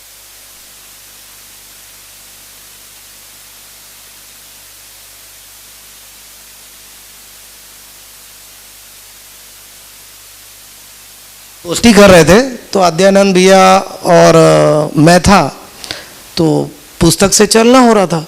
ये बोल रहे हैं यार माता पिता का पुत्र से, और ये पढ़ रहे हैं पुत्र से उल्टा पढ़ रहा। मैं बोला भैया ऐसा नहीं है, ऐसा है। तो जब ये वाली बात आई, अरे मैं बोला यार बोल तो रहा हूँ मैं, वो बोलते नहीं माइक मेरे को तो मैं बोल रहा हूँ। रात को हम घर गए थे, मेरी श्रीमती मेरे को बोली कि भैया तुम तो यार आवेशित हो जाते हो। मैं बोला यार इसको भी आवेशित बोलते तो फिर किसको, इसको आवेशित बोलते तो फिर आवेश, मैं तो आवेश को ख़त्म करने के लिए आया हूँ और यहाँ आवेश बोल रही है। कल ये बच्ची के साथ बात हो रही थी, सिमगा कैसे जान, अरे मैं मेरा एक थोड़ा टेक्नोलॉजी अलग है, बहन जी करके बोलता हूँ, बहन जी यही है ये, अच्छा आपको अगर किरीटपुर जाना है मानव तीर्थ तो ये रास्ता है। तो जब नहीं समझती तो मेरे में एक आता है कि यार बहन जी मैं जो बोल रहा हूँ उसको समझो, तो ये थोड़ा सा ये भी मैं सुधारने की कोशिश करूँगा। वो नहीं, फिर मेरे को श्रीमती बोली कल भी तुम आवेशित हो रहे थे। यार मैं सोचा कि इसको भी आवेशित बोल रहे हैं, है ना, तो मैं आवेश नहीं, मेरा थोड़ा स्टाइल वैसा ही है। भैया आप मेरी बात सुन लो तो पहुंच जाओगे। ये थोड़ा 2 बार इसलिए बोलता हूँ कि मेरे को थोड़ा सा ऐसा लगता है कि इसको थोड़ा सा समझ बढ़ जाए, तो ये आवेशित लगता है। तो मैं घर में भी ये कई बार बोलता हूँ, 1 मिनट यार दिल की बात है बोलने दीजिए। यही तो एक खुला मंच है, घर पे तो बोल नहीं पाते हैं। सबके साथ सबके सामने अगर बोल रहे हैं, देखिए गलती सुधारना है तो सबके साथ बोल के सुधारना है, नहीं सबके साथ बोलने पे, जहाँ पर देखिए ये भी पूरा परिवार है। अगर परिवार की अपना पराया, एक और बात मेरे को क्लिक कर गई कि अपना पराया, ये अपना पराया जब प्याज की जो झिल्ली है अपना पराया की, ये ख़त्म होना बहुत ज़रूरी है ना। तो आवेशित वाला बात है, तो मैं बार बार ये समझता हूँ और मैं सोचता हूँ कि एक मैंने जो सुरेंद्र पाल भैया ने बोला था कि आदर्शवाद, अरे मेरा वो बोर्ड की तरफ ध्यान चला जाता है, जैसे आदर्शवाद, भौतिकवाद, अधिभौतिकवाद, अधिदेवीवाद, ये जो था इसको पाने का कार्यक्रम बताया था, और ये मध्य सहअस्तित्ववाद। तो मेरा उसी समय से तुरंत क्लिक कर गया था कि न तो मेरे को इसमें चलना है, न तो इसमें चलना है तो केवल सहअस्तित्ववाद में चलना है। तो अब वो तो मेरे में बन गई पूरी, मतलब 100% मैं शिफ्ट हो गया।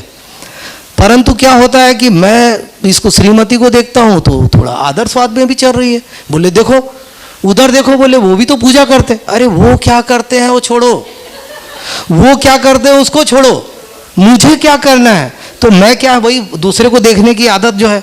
तो अभी समझ में आया कि संकेत भैया ने बोला था पढ़ने की वस्तु मैं हूँ, पढ़ना किसको है, मुझे पढ़ना है, सब चीज़ मुझे करना है, बस नहीं तो मेरे को तो ऐसा इंटरेस्ट बहुत रहता है कि मेरा कम से कम ज्ञान मैं जांचूं कि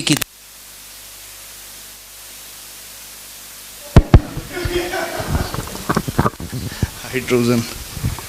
बाबा जी को नमस्ते, यहाँ पे सभी को नमस्ते। 2-3 साल हो गए हैं मुझे इस प्रस्ताव को समझने में। जी ओके। तो इस बार जो अध्ययन बिंदु शिविर में अटेंड किया तो मुझे 2-3 चीज़ें जो पहले सुनते आ रहा था, मानते आ रहा था, इस बार क्लिक करी।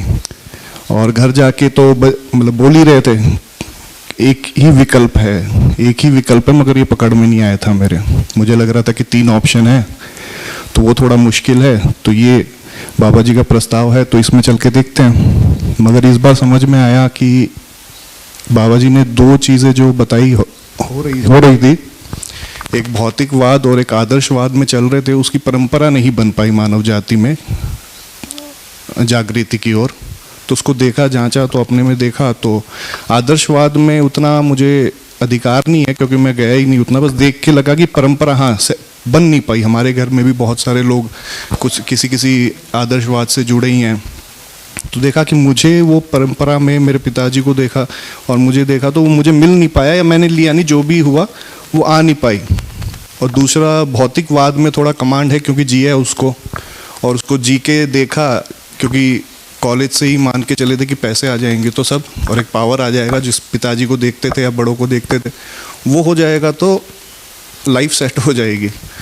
मगर जब आए करने में और सब कुछ पा लिया, बहुत कुछ पा लिया एक, तो उसके बाद स्थिति और ख़राब हुई कि जिस चीज़ को इतना बड़ा माने थे 10-15 साल, उसको पाने में सब कुछ सही गलत सब कुछ कर दिया, उसके बाद भी हाथ ही लगा तो मज़ा क्यों नहीं आ रहा है, एंजॉय क्यों नहीं कर पा रहा हूँ मैं।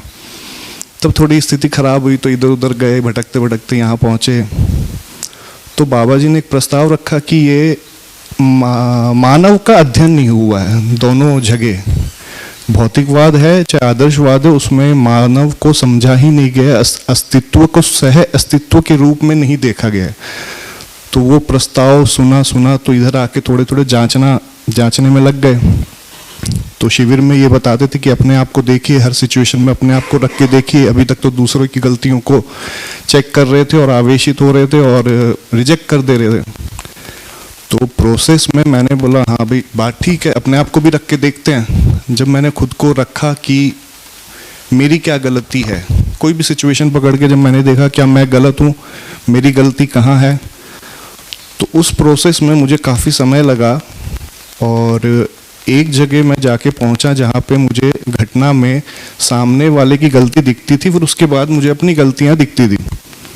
फिर एक वो भी काफ़ी लंबा चला। फिर उसके बाद मैं इस निष्कर्ष में पहुंचा कि मुझे सिर्फ अपनी ही गलती देखनी है। अगर मुझे सुधार करना है स्वयं में और आगे बढ़ना है तो मुझे बैरियर हटा के सिर्फ अपने आप को देखना होगा। तो मैंने वो देखा तो मैं काफ़ी पर्सनली बोलूँ तो मैं काफ़ी निराश हुआ, क्योंकि जैसा मान के मैं चल रहा था अपने आप को अच्छा बढ़िया कि मैं ज्ञानी हूँ, मैं अच्छा हूँ, मैं सबके साथ अच्छे से रहता हूँ, मैं एक अच्छा इंसान हूँ, तो वो सब में मुझे एक गलत लगा कि मैं ऐसा तो नहीं हूँ, मैंने भी बहुत गलतियाँ करी है।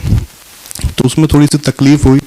और दूसरी तकलीफ़ ये हुई मुझे कि जिन जिन के साथ मैंने किया है, जब जीवन को समझा मैंने, फंडामेंटल्स की जीवन की रिक्वायरमेंट क्या है, तब मुझे उसमें ज़्यादा तकलीफ़ हुई कि मैंने दूसरों के साथ जो किया है, जो जीवन को सुख की ज़रूरत है, उनको मैंने दुख दिया है। वो किस चीज़ से पीड़ा से गुजर रहे होंगे। अगर मैं गुजरा हूँ इतने साल दूसरों को देखते, उसने मेरे साथ ऐसा किया, जब मैं देखने गया कि उनके साथ मैंने कैसा किया और उनका क्या मानसिक रूप में उनके ऊपर बीत रही होगी, वहाँ मुझे ज़्यादा तकलीफ़ हुई।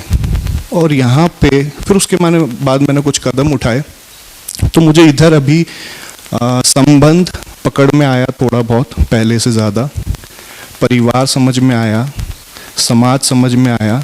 इसके लिए एक 10 सोपानीय व्यवस्था जो बनाई गई है मुझे थोड़ा अब एक्सेप्ट होने लग गया। नहीं तो मैं कभी परिवार को, समाज को एक्सेप्ट नहीं कर पाता था। ऐसे लगता था ये मुझे खुश होना मेरी अपनी ज़रूरत है, दूसरा का खुश होना वो उसकी ज़रूरत है, मैं नहीं कर सकता। मैं ऐसा निष्कर्ष निकाल के बैठा था यहाँ पे भी। मगर यहाँ समझ में आया कि जब 3 अवस्थाएं हैं वो भी कहीं ना कहीं अपने आप में व्यवस्थित है, तो संबंध को पहचान के एक दूसरे के साथ व्यवस्था बना के पूर्ण हुई हैं। तो हो सकता है ये नेचर में डिज़ाइन ही ऐसा हो कि मेरे अकेले का कोई डिज़ाइन नहीं है। जब तक मैं परिवार या समाज में एक व्यवस्था के रूप में अगर ना चलूँ तो मेरा कोई डिज़ाइन नहीं है। तो इसलिए पहले जब अकेले चल रहे थे तो कुछ योजना बन नहीं पाती थी। जैसे भैया भी बोलते थे कि चंद्रशेखर भैया दीदी को लेके आइए, अकेले का कार्यक्रम नहीं है, तो सुनते थे, ठीक है क्या करें, क्या बोल सकते हैं। फिर लगा कि हाँ बात तो ठीक है, मुझ में जो चेंजेस आएंगे वो देखेंगे, तो उसके लिए और भी कुछ चीज़ें करनी होगी जिसमें परिवार मेरा शामिल हो, और अकेले का कार्यक्रम नहीं है जिसमें मैं भी चोट ना खाऊं, मेरे परिवार वाले भी इससे परेशान ना हो। यहाँ पे परिवार के साथ संबंध जो मैंने देखा, अपने में चेक किया, तो पता चला कि मुझ में गड़बड़ी है, मुझे स्वयं को ठीक करना होगा।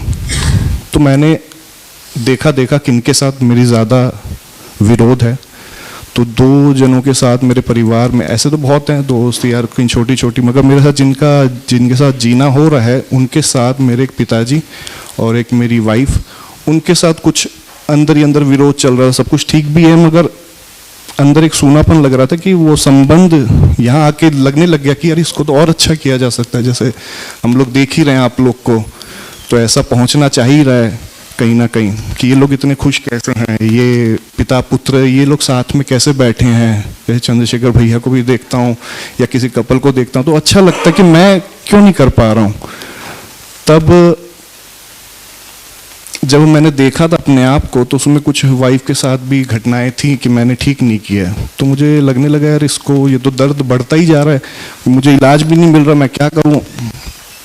तो मुझे लगा बातचीत करनी चाहिए एक बार, अब थोड़ा मैं हल्का हो जाऊंगा और सामने वाले को भी अच्छा लगेगा कि इसने रिकग्नाइज किया और अपनी गलती स्वीकार कर रहा है। तो मुझे ऐसा ठीक लगा।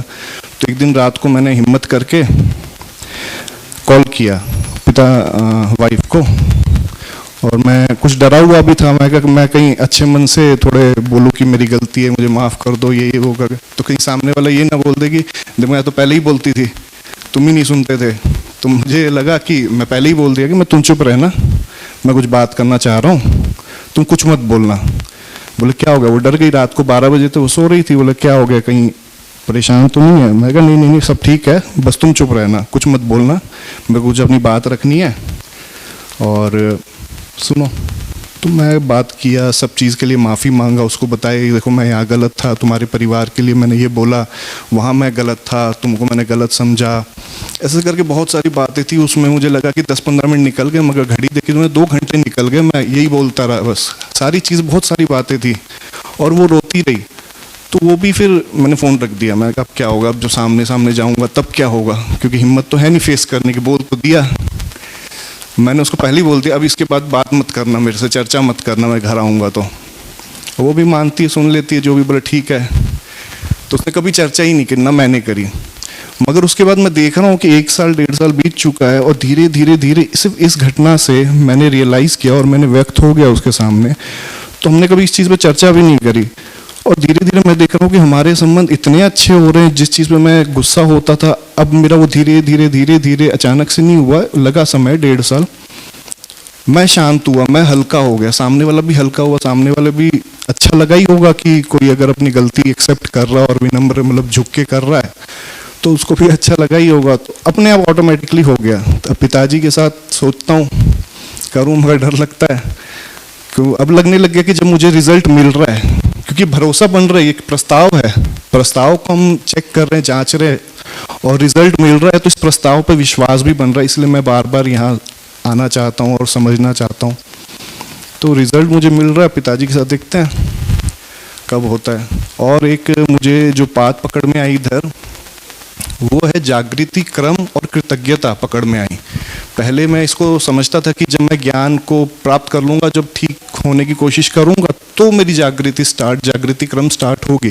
मगर यहाँ बताया गया है कि जब से मानव इस धरती पे आया है तब से एक जागृति क्रम स्टार्ट हो गया है। जो आज मैं यहाँ माइक लेके बैठा हूँ, जहाँ इतनी इजीली मुझे ऑनलाइन इन्फॉर्मेशन अवेलेबल हो जाती है, मेरे खाने पीने का कोई मुझे उसमें मेहनत नहीं करनी पड़ती।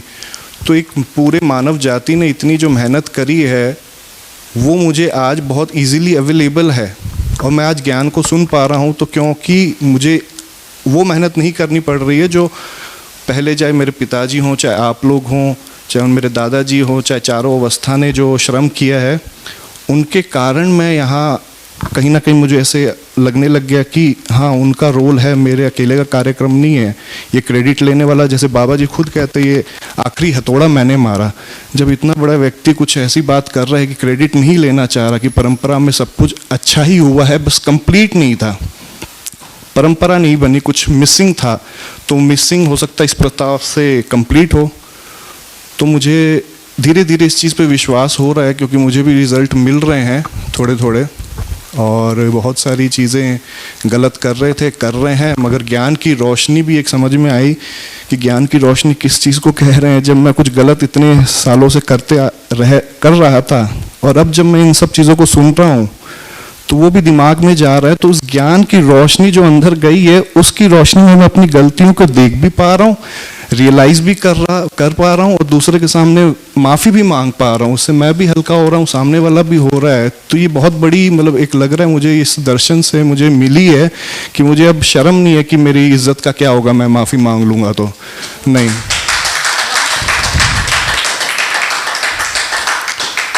मैं स्वयं की इज्जत करने लग गया उसके बाद, क्योंकि जब मैंने देखा अपने आप को कि मैं कितना मतलब बुरा हूँ, तब थोड़ा सा तकलीफ हुई। जब ये सब करने लगा, मैं किससे बोलूँ ये बात कि मैं इतना बुरा हूँ यार, मैंने देख लिया है।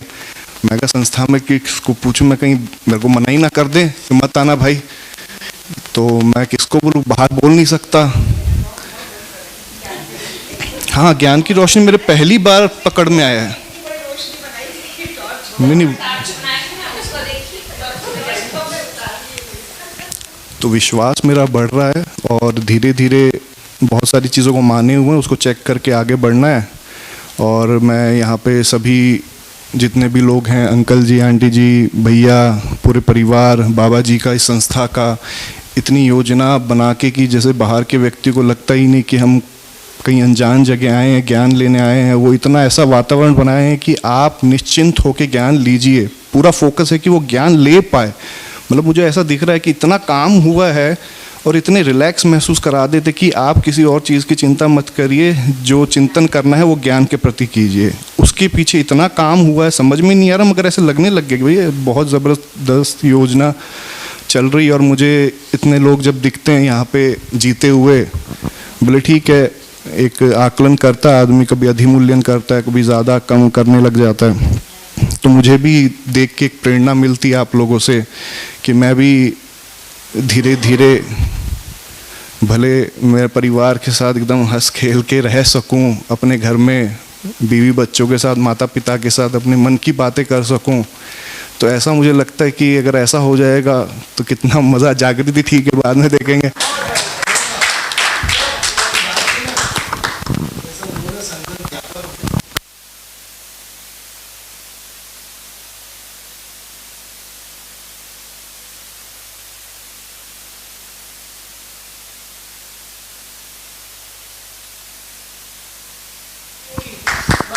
बहुत बढ़िया, सभी को बहुत बहुत धन्यवाद, बाबा जी को बहुत बहुत धन्यवाद।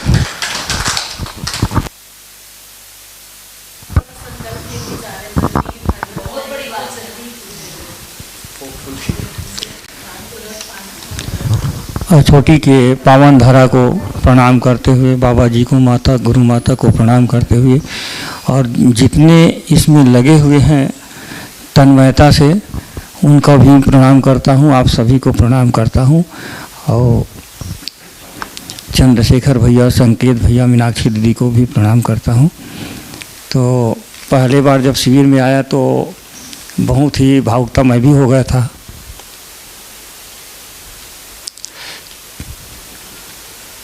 क्योंकि मेरे को कुछ पता नहीं था। यहाँ आया तो अंधेरा नहीं है, प्रकाश ही प्रकाश है, दुख नहीं है, कष्ट नहीं है, ऐसा सब समझ में आया। क्योंकि जीवन में निरंतर सुख ही है, दुख होता ही नहीं है। ये तो सब प्रक्रिया है, आने जाने का सृष्टि का नियम है। ये सब बात थोड़ा थोड़ा समझ में आया। तो बीच बीच में मेरा बंद था और इस प्रक्रिया को आगे बढ़ाने की लालसा थी। तो इसी बीच में जो जो आता था उनको लाने का प्रयास करता था। 40-50 लोग आ गए थे और मैं कोशिश करता हूँ कि अपने परिवार में भी आए। तो बहू बेटा आ चुके हैं और मिसेज भर नहीं आई है, उनको भी कोशिश करूँगा, प्रयास करूँगा।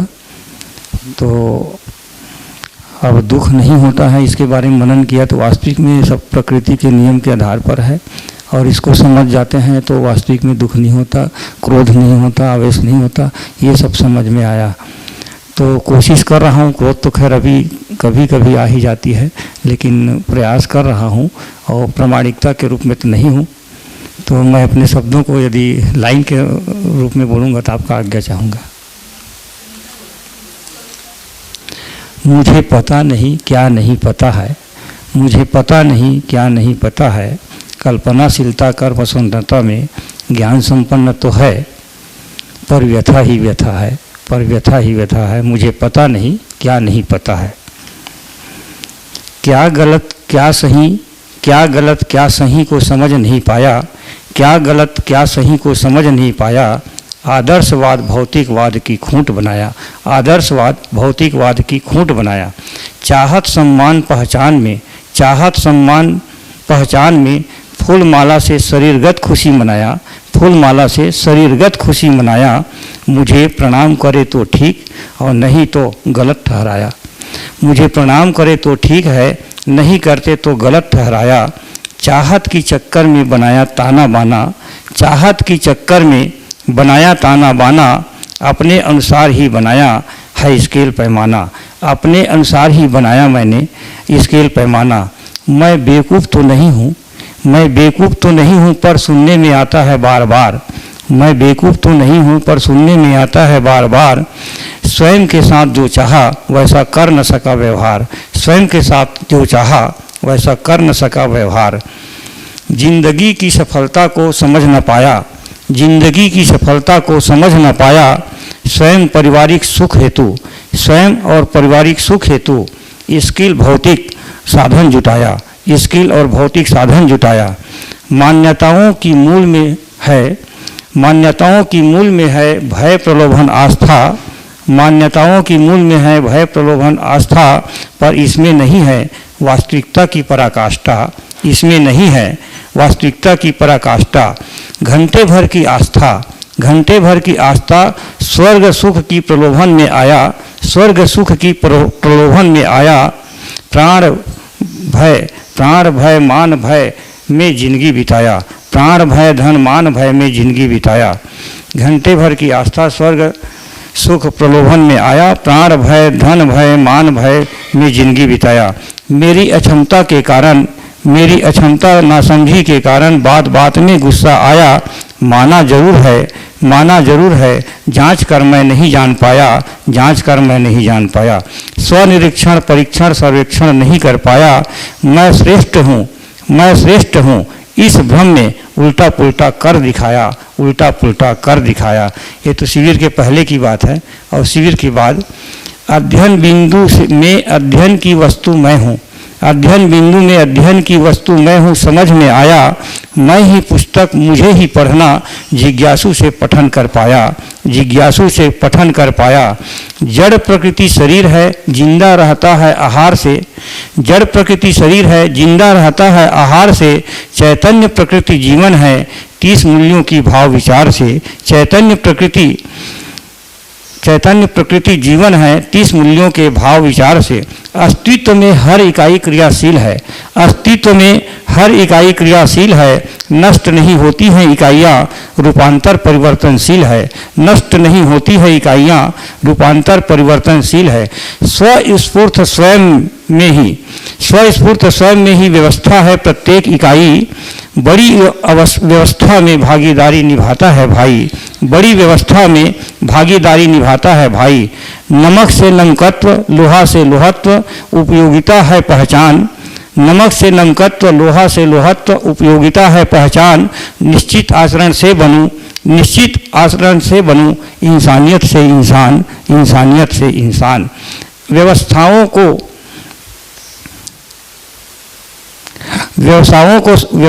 को समझूंगा तो न पेड़ कटेगी न मुर्गा कटेगा, व्यवस्थाओं को समझूंगा तो न पेड़ कटेगी न मुर्गा कटेगा, संबंधों में पूरकता के अर्थ में निरंतर सुख ही बटेगा, निरंतर सुख ही बटेगा। स्वस्फूर्त से सह अस्तित्व व्यवस्था है, स्वस्फूर्त से सह अस्तित्व व्यवस्था है, दसों क्रियाओं से परांगत होना मन स्वस्थता है, दसों क्रियाओं से परांगत होना मन स्वस्थता है। जीवन की सही समझ ही उनकी भूख है, जीवन की सही समझ ही उनकी भूख है, सहज स्वीकृति की भाव ही समाधान और सुख है, सहज स्वीकृति की भाव ही समाधान और सुख है। अक्षय शक्ति अक्षय बल से मनाकार हुआ साकार, अक्षय शक्ति अक्षय बल से मनाकार हुआ साकार, भौतिक से साधन बम, भौतिक से साधन बम परमाणु बम का हुआ आविष्कार, भौतिक से साधन बम परमाणु बम से हुआ आविष्कार, कल्पनाशीलता का कर रहे हैं हम दुरुपयोग, कल्पनाशीलता का कर रहे हैं हम दुरुपयोग, भुगतने में ही बदल गया है हमारे सारे लोग, भुगतने में ही बदल गया है हमारे सारे भोग। आयोजन की अर्थ में व्यवस्था है, प्रयोजन के अर्थ में व्यवस्था है, प्रयोजन के अर्थ में अवस्था है, सह अस्तित्व की शान है, सह अस्तित्व की शान है, बाबा नागराज की वरदान है, बाबा नागराज की वरदान है, समझ में ही समाधान है, समझ में ही समाधान है। जय मानव।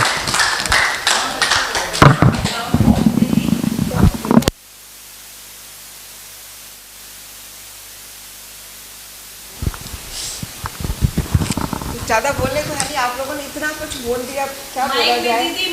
हाँ, मैंने कहा अब क्या बोला जाए, सब कुछ तो बोल ही दिया है। चलो, पहले तो बाबा जी को शत शत प्रणाम और उपस्थित सभी भाई बहनों को मेरा बहुत बहुत नमस्ते और प्रणाम भी। क्या से शुरू करा जाए, जिस प्रकार जैसे कोई हम ऐसा है कि शॉपिंग करते हैं, तरह तरह की दुकानों पर जाते हैं, एक मॉल से दूसरे मॉल, दूसरे से तीसरे मॉल, वैसे ही ढूंढते ढूंढते ढूंढते भटकते भटकते आखिर पहुंच ही गए और चोटी आ गए कि एक दुकान से दूसरी दुकान। पहले 55 में कभी कॉन्वेंट में पढ़ती थी, 12-13 साल रोमन कैथलिक स्कूल में पढ़ी तो टोटल ईसाई बन गई। घर में हनुमान जी की तरफ देखना ही नहीं, ना शिव जी की तरफ देखना, पूरे टाइम यही करती रहती थी और रात में नींद नहीं आती। सपनों में एक नन बनी हुई, अपने आप को सफ़ेद कपड़ों में नन बन जाऊंगी तो घर में जब मैं ऐसी बात करती तो मेरी दादी बहुत गुस्सा होती थी, मेरे पापा को बोलती इस लड़की को निकालो, ये ईसाइन बन जाएगी ईसाइन बन जाएगी। लेकिन ईसाई नहीं बनी। और फिर बस जैसे मम्मी जैसे जिस तरह से परंपरा घरों में होती है, कभी हनुमान जी की पूजा, कभी शिव जी की पूजा, ये सब करते करते पता ही नहीं चला, शादी हो गई, बच्चे हो गए और ज़िंदगी धीरे धीरे आगे चलती रही। और इस दौरान फिर हनुमान जी को भी भूल गए, ईसा मसीह को भी भूल गए। डॉलर और पाउंड कमाते कमाते 40 साल की हो गई, पता ही नहीं चला। और जब पता चला तो फिर वापस अकेली हो गई। जल्दी यात्रा शुरू हुई, जल्दी ख़त्म हो गई। छोटे छोटे 2 बच्चे थे, उनको लेके फिर वापस सफ़र शुरू किया। अब सफ़र शुरू किया तो अब कौन से भगवान का हाथ पकड़ूं, समझ भी नहीं आ रहा था। तो इत्तेफाक की बात है कि वहाँ पे हमारे एक प्रोफेसर मिल गया, पैथोलॉजी के प्रोफेसर थे, उनकी वाइफ, उनसे थोड़ी दोस्ती हुई। तो वो घर आते थे कि रोना धोना बंद करो और अपन कुछ पढ़ते हैं। जिस तरह से अपन यहाँ शिविर लगा के बैठे, उसी तरह से वहाँ पे हम लोगों ने एक छोटा सा स्टडी सर्कल शुरू किया और आचार्य रजनीश को पढ़ना शुरू किया। तो पता नहीं कुछ अच्छा ही लगा, उस समय तो बहुत ही अच्छा लगा। हालांकि आज मैं जब दोबारा लौट के देखती हूँ रजनीश को किताबें पढ़ती हूँ तो शायद इतना अच्छा नहीं लगता, लेकिन उस समय तो एक जीने की राह तो मिली, समझ में भी आया। और वो रोना धोना बंद हो गया जो इतने सालों से चल रहा था, 3-4 साल से बहुत ज़्यादा था, वो थोड़ा शांत हुआ और फिर ज़िंदगी वापस शुरू हुई। और फिर ये चलते चलते वापस फिर बॉम्बे पहुंच गई। बॉम्बे पहुंची तो इत्तेफाक की बात है कि मतलब ये ऐसा, जैसे ये दर्शन ऐसा आता है कि जैसे कोई दरवाज़ा नॉक करके आता है। सभी की ज़िंदगी में शायद ऐसा ही अनुभव होगा। मेरा अनुभव तो यही था कि रिटायरमेंट हुआ यूनिवर्सिटी जयपुर में आके फिर यूनिवर्सिटी ज्वाइन करी। और जब रिटायरमेंट हुआ तो सोम भैया था और ये जो शिविर जयपुर में आया। अजीब सी बात है कि जिस शहर में मैं रहती थी उसी शहर में शिविर आया और मैं वहाँ पे गई और उनको सुना, बहुत अच्छा लगा। फिर अजमेर भी गई अजमेर भैया ने, और पूरी गुजरात की टीम थी जो कि वहाँ पे शिविर कर रही थी, वो किया। तो धीरे धीरे इस दर्शन से जुड़ना हुआ। जब मध्यस्थ दर्शन को समझा, पढ़ा, तो एक अजीब सा ही लगा कि इतने दिन कहाँ थे, सही समय में मिल गया। और उससे आज भी बहुत ही ज़्यादा आनंद बना हुआ है और समझ में भी आ रहा, क्योंकि थोड़ा मेरा बैकग्राउंड भी कुछ इतिहास, ये फिलॉसफी का रहा है, फिलॉसफी साइकोलॉजी मेरा सब्जेक्ट भी रहे, पढ़ाती भी रही हूँ और पढ़ती भी हूँ, तो थोड़ा समझ में भी आने लगा और थोड़ी गति भी बनने लगी। और इस दर्शन के बारे में क्या कहा जाए, वो तो कोई, आप सब इस बात से परिचित ही हो, कुछ ज़्यादा कहने को है नहीं, सब ने खूब अच्छे से समझाई है। और फिर बहुत ही जो सबसे बड़ा धन्यवाद जो मुझे समझ में आ रहा है कि जिस तरह से कोविड के दिनों में सारे प्रबोधकों ने मेहनत करी और हमको दर्शन समझाने की कोशिश करी, तो वो तो एक बहुत ही बड़ा रिवोल्यूशनरी चेंज आया ज़िंदगी में। दर्शन समझने का शुरू किया ही था और फिर ये शिविर आने लगे, शिविर से और समझने लगे, तब पता चला कि कितना कुछ इस दर्शन की गहराई है जो हम अभी तक पकड़ ही नहीं पाए थे, और फिर समझने लगे। तो इसी तरह से और आगे आगे चलते गए, पढ़ते गए और समझ में आने लगा। फिर अभी अचानक की बात है कि जिस तरह से सब कुछ अचानक ही होता है, एक दिन वीडियो में ऐसे ही सर्च कर रही थी, अछोटी तो एक तीर्थ स्थान की तरह है, ये तो पता ही था, लेकिन आने का कभी इस तरह से बैठा नहीं। तो भैया से, राठौर जी जो हैं, चंद्रशेखर जी से मेरे कभी कभी फ़ोन पे मैसेज से बात होती रहती थी, ये वीडियोस भेजते हैं तो सुनती रहती थी, पढ़ती रहती थी। तभी भैया, अपने संकेत भैया का एक वीडियो आया था, समाधान भौतिकवाद, उस पर भैया बोले तो मुझे बहुत इम्प्रेसिव लगा। मैंने कहा नहीं, जाके अछूटी जाके ये देखना चाहिए, और फिर मेरा अछूटी आने का मन बना और मैं यहाँ आई। बहुत अच्छा लगा, सब मिला, दर्शन समझा, और 3 जनों ने हमको पढ़ाया। सबसे बड़ी उपलब्धि ये कि संकेत भैया ने शुरू में समझाया, बहुत आनंद आया, और उन्होंने जिस तरह से बोला अपने आप को पहचानो, अपने आप को जानो, एक बहुत बड़ी बात बोली। और फिर बाद में भैया आए फुल स्पीड से, चंद्रशेखर भैया है तो बुलेट ट्रेन की तरह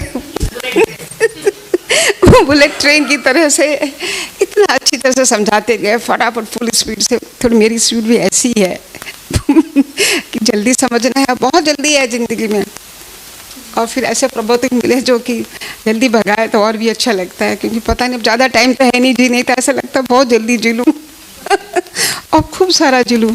और जब से दर्शन की ये धारा समझ में आई है तो बहुत अच्छा लगा। और स्पेशली जो मैं ये सोचूं कि मुझे क्या चीज़ बहुत अच्छी लगी, तो मैं ये बोलूँगी, संबंध पे जब सुना, न्याय का सुना तो न्याय को जैसे गद हो गए। अभी तक क्या हुआ कि हम सभी ने न्याय को एक जस्टिस की तरह से समझा था, और मेरा पीएचडी में टॉपिक भी यही था, concept of justice from Plato to modern philosophers. तो वो तो जस्टिस बहुत ही डंडे वाला जस्टिस था, कैसा जस्टिस था, आदिम जस्टिस था, और फिर नए फिलोसफर्स आए, उन्होंने क्या, यहाँ तो न्याय को जीना, रोज के डेली जिंदगी में जीना, दूसरों के साथ जीना, अपने साथ जीना, प्रकृति के साथ जीना, और फिर जीने के बाद में अगर अच्छी तरह से जी पाए तो कितना मज़ा आता, कितना आनंद।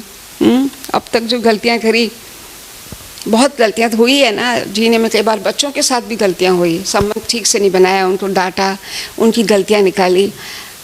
अब लगता है कि थोड़ा बहुत ये दर्शन थोड़ा पहले आ गया होता तो और भी अच्छा होता, थोड़ी और उभय तृप्ति होती।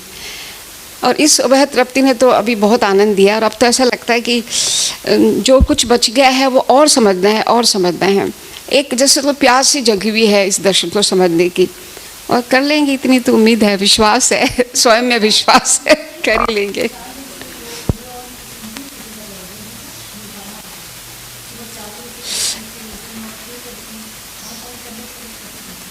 और फिर जब ये मनोविज्ञान पढ़ते हैं, संचेतनावादी मनोविज्ञान, वो तो जैसे कोई आंखें खोलने वाली चीज़ है। किस तरह से मनोविज्ञान में बाबा जी ने सूक्ष्म से सूक्ष्म हमारी चित्त की स्थितियाँ, मन की स्थितियाँ, सबको समझाया। I don't think any western psychology can compete it. कोई भी पाश्चात्य दर्शन तो उसके आसपास ही नहीं है, वो समझ ही नहीं पाएंगे कि जिस तरह से बाबा जी ने कैसे हमारे चित्त को, हमारे मन को, हमारी आत्मा को खोल के बताया। और जब हम हमारे अपने अंदर जो जीवन क्रिया चलती है और वो कैसे चलती, इसको जब हम पहचानते हैं तो लगता है वाह क्या खजाना अंदर ही भरा पड़ा, हम कहाँ ढूंढ रहे थे इधर उधर। एक बहुत बड़े वेस्टर्न फिलोसफर, आप सब उससे परिचित होंगे, रसल ने एक लाइन लिखी थी, मैंने बहुत पहले पढ़ी थी, कि वो लिखते हैं कि 2 things fill me with awe, AWE, awe and surprise, the starry heaven above and the moral law within। हाँ, हमारे अंदर एक जो मॉरल लॉ चलता है और एक स्टारी हेवन है, वो 2 चीज़ें मुझे ऑ सरप्राइज से भर देता है। लेकिन बाबा जी ने तो सारा खजाना ही भर दिया है, ऑ सरप्राइज, उससे कोई शब्द ही नहीं है कि किस तरह से हम इन जीवन क्रिया को समझते हैं। और जब जीवन क्रिया समझ में आई तो ऐसा लगा जैसे कोई खजाना ही मिल गया, खजाना मिल गया। सारा दिन, जैसा भैया कितना सुंदर बता रहे थे कि इन्होंने तुलन किया, विश्लेषण किया, समझा, अब चित्त क्या बोल रहा है, वृत्ति क्या बोल रही है, फिर चित्त का उनका वृत्ति पे संतुलन बना, तो फिर चित्त ने बोला शाबाश जा बात कर, क्योंकि ये सारी क्रियाएं इस तरह से एक दूसरे के आगे प्रोसीड होती रहती है और ये हमारे अंदर दिन भर चलती है, 1 मिनट भी चुप नहीं होती है। पर the only thing we are not aware, बाबा जी ने हमको बता दिया कि सावधान हो जाओ और इसके अनुसार जीव तो सुखी हो सकते हो। तो बहुत मज़ा आ रहा है। और अभी दर्शन की जो धारा है, और सारे प्रबोधकों ने इतनी मेहनत करी है, we are so grateful to all, कृतज्ञता इतना ज़्यादा है सभी प्रबोधकों, सारे टीचर्स। अगर ये नहीं समझाते तो हम कैपेबल ही नहीं है समझने के लिए। मैं तो ये सोचती हूँ कि शायद मुझे तो समझ में नहीं आता, हर किसी नहीं आता, क्योंकि एक एक शब्द को कोविड के दिनों में, जबकि उन दिनों में तो मैं दर्शन के बारे में जानती भी नहीं थी कि ये दर्शन क्या है, बाद में मैंने ये अभी यूट्यूब पे सुना, तो सारे प्रबोधक एक एक लाइन को खोलते हैं, समझाते हैं और फिर आगे बढ़ते हैं। तो हमारे लिए तो एक बहुत अहोभाग्य है। उन सबको भी नमस्कार, बाबा जी को नमस्कार, और यहाँ आके जो आप सबका स्नेह मिला, सबकी तरफ से जो और भी स्पष्टीकरण हुआ, उसका भी धन्यवाद, धन्यवाद ही धन्यवाद है। दिल इतना भरा हुआ है और मुझे तो अब बहुत जीने का मज़ा आ रहा है, इतना अहोभाग्य है, इतना आनंद है। पता नहीं कौन सा दुख था जो 2-3 साल बीच में रोई, इसलिए ज़्यादा मैं रोने वाली हूँ नहीं वैसे खूब खुश रहती हूँ, खूब मज़े से रहती हूँ। और अब तो मुझे जैसे कोई इतना बड़ा परिवार मिल गया। जब आप बार बार मैं कहते एक का नहीं होता, लेकिन मैं तो एक ही जी हूँ इतने टाइम से, और अभी भी अकेली हूँ, क्योंकि बच्चे लोग चले गए और उन्होंने मेरे पे कोई ज़बरदस्ती भी नहीं करी। आई रिक्वेस्टेड दैम कि प्लीज़ अलाउ मी कि मैं अपने तरह से जी सकूँ। हालांकि ये हमारे दर्शन में एक्सेप्टेड नहीं है, लेकिन ये मेरे लिए बहुत ज़रूरी है, क्योंकि अगर मैं यहाँ नहीं रहूँगी तो आपका साथ कैसे मिलेगा और कैसे समझूंगी। हाँ, बिल्कुल ऐसा ही लग रहा है कि परिवार है। कई बार तो मुझे आई हूँ जब से थोड़ी पागल सी हूँ, ऐसा लगता है छोटी आके रह जाऊँ भैया सब पूछ रहे कोई फ्लैट खाली है क्या कोई फ्लैट खाली है क्या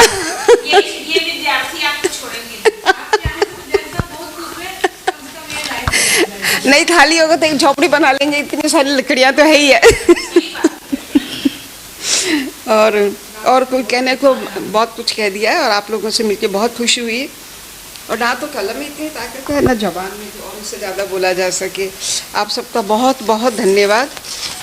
और बाकी यहाँ की व्यवस्था के बारे में तो कुछ कहने को भी नहीं है, सबने भी बोला है, बहुत सुंदर है, बहुत सहयोग है, सबका इतना प्रेम है, आँखों में प्रेम है, और हम तो रिसीव करने के आदी हैं और मध्यस्थ दर्शन में जो जागृत मानव है वो सुन के अच्छा लग रहा है, समझ में आ रहा है, और भी समझने की कोशिश करेंगे। संकेत भैया ने जितना समझाया उसके बाद में बेटा जी है, वैसे तो उम्र में मेरे बेटा जी बराबर, लंबे बहुत है, थोड़ा डर लगता है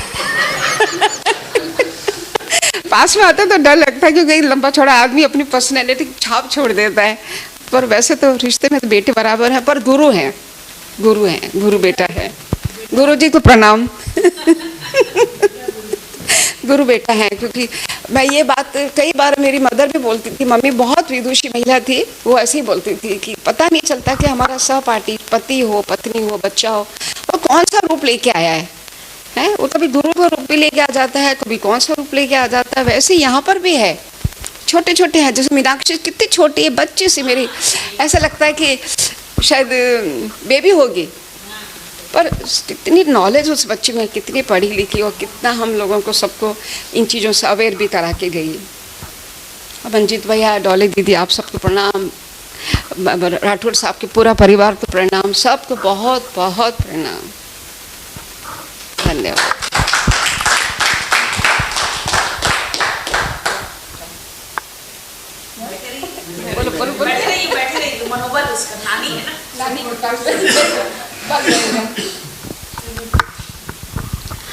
बाबा जी को मेरा नमस्ते, सभी को मेरा नमस्ते।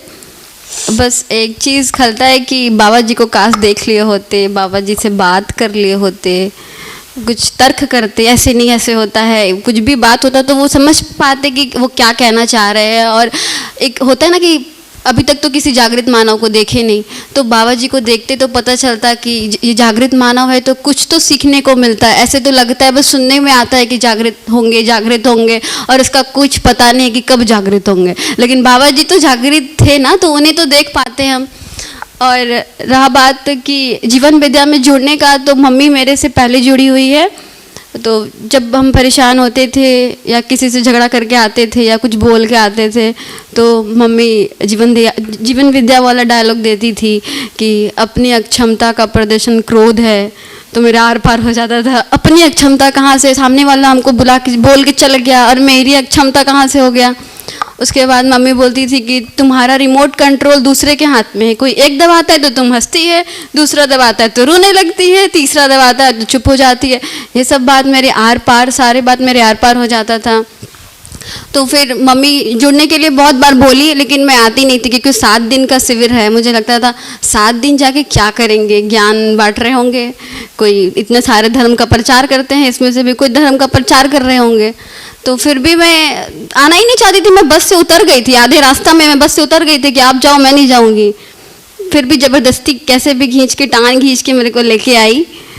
देवघर शिविर मेरे को कराया, अंकित भैया का शिविर था, वहाँ पे भी मैं आई। सारी आंटी लोग बैठी हुई थी, तो किसी से मैं बात भी नहीं कर रही थी कि क्या बात करेंगे। गुस्सा तो सर के पार एकदम फटा हुआ था, ज़बरदस्ती खींच के लेके आ गई है। आंटी लोग इतनी अच्छी थी कि इतना प्यार से बात कर रही थी कि मेरा गुस्सा वहीं ख़त्म हो गया। बेटा बेटा कर रही थी, हम आपकी दोस्त थे, ये वो, तो उस टाइम तो नॉर्मल हो गए। फिर सुबह अंकित भैया आए, क्लास कराए, तो पूरा भड़ास निकाल दिए कि आप तो इतना दिन से कर रहे हैं, बहुत खुश हो गए होंगे, बहुत कुछ जानते होंगे, आप महान व्यक्ति हैं, जागृत मानव हो गए हैं, ये सब। तो फिर वो समझाए तो कुछ कुछ अच्छा लगा, कुछ पकड़ में आया। फिर मेरा इससे जीवन विद्या से फिर मेरा जुड़ाव हो गया। उसके बाद यहाँ आने के बाद क्लास किया हमने। और पहले मेरी स्थिति थी, जो हम लोग पहले सुनते थे कि जो होता है अच्छे के लिए होता है। फिर उसके बाद था कि सुख दुख साथ साथ है, आज सवेरा है तो कल अंधेरा होगा, ये सब समझ में आता था पहले की। लेकिन अब लगा कि जागृत मानव जो है वो सुख ही रहता है, नित्य उसमें सुख ही है। तो आके पता चला कि ये सब जो पहले की हम लोग जो जिसमें जी रहे थे, वो बहुत गलत धारणा थी हमारी, बुरी भ्रमित थे। और अभी समझ में आया कि ये जो अध्ययन की है, मतलब अध्ययन बिंदु में समझ में आया कि अध्ययन की वस्तु भी हम हैं, अध्ययन भी हमें करना है। बट हम करते हैं, दूसरे को समझाने में लगे रहते हैं, दूसरे को बताते हैं ऐसा नहीं ऐसा है। तो अब यहाँ पे समझ में आया कि नहीं, अब मुझे पढ़ना है और मुझे जानना है। पहले मुझे ठीक होना है, उसके बाद फिर दूसरे के बारे में सोचना है। और मेरा पहला दिन आने का भी ये था, जब यहाँ संकेत भैया करा रहे थे तो मैं बोली थी मुझे अभी सुख चाहिए, अभी सुख दिला दीजिए, कोई जन्मघुटी पिला दीजिए, सुख मुझे दे के जाइए, मैं यहाँ से जाऊँगी। तो भैया बहुत, संकेत भैया बहुत समझाए कि सुख ऐसे नहीं मिलता है, सुख के लिए निरंतर प्रयास करना पड़ता है, अध्ययन करना पड़ता है। तो फिर समझ में आया। और अब मैं थोड़ा इसमें समझ में आ रहा है कि हाँ, अध्ययन करना होगा तभी आएगा समझ में। और समझ, जहाँ तक हम बात करें तो समझ तो हमें अभी आई नहीं है, क्योंकि बाबा जी कहते हैं कि समझ है तो गलती नहीं, गलती है तो समझ नहीं। तो मैं अभी कहूँगी कि मुझे अभी बस सूचना मिली है, समझ हमारे में आई नहीं है। तो सूचना बस धीरे धीरे मैं इकट्ठा कर रही हूँ।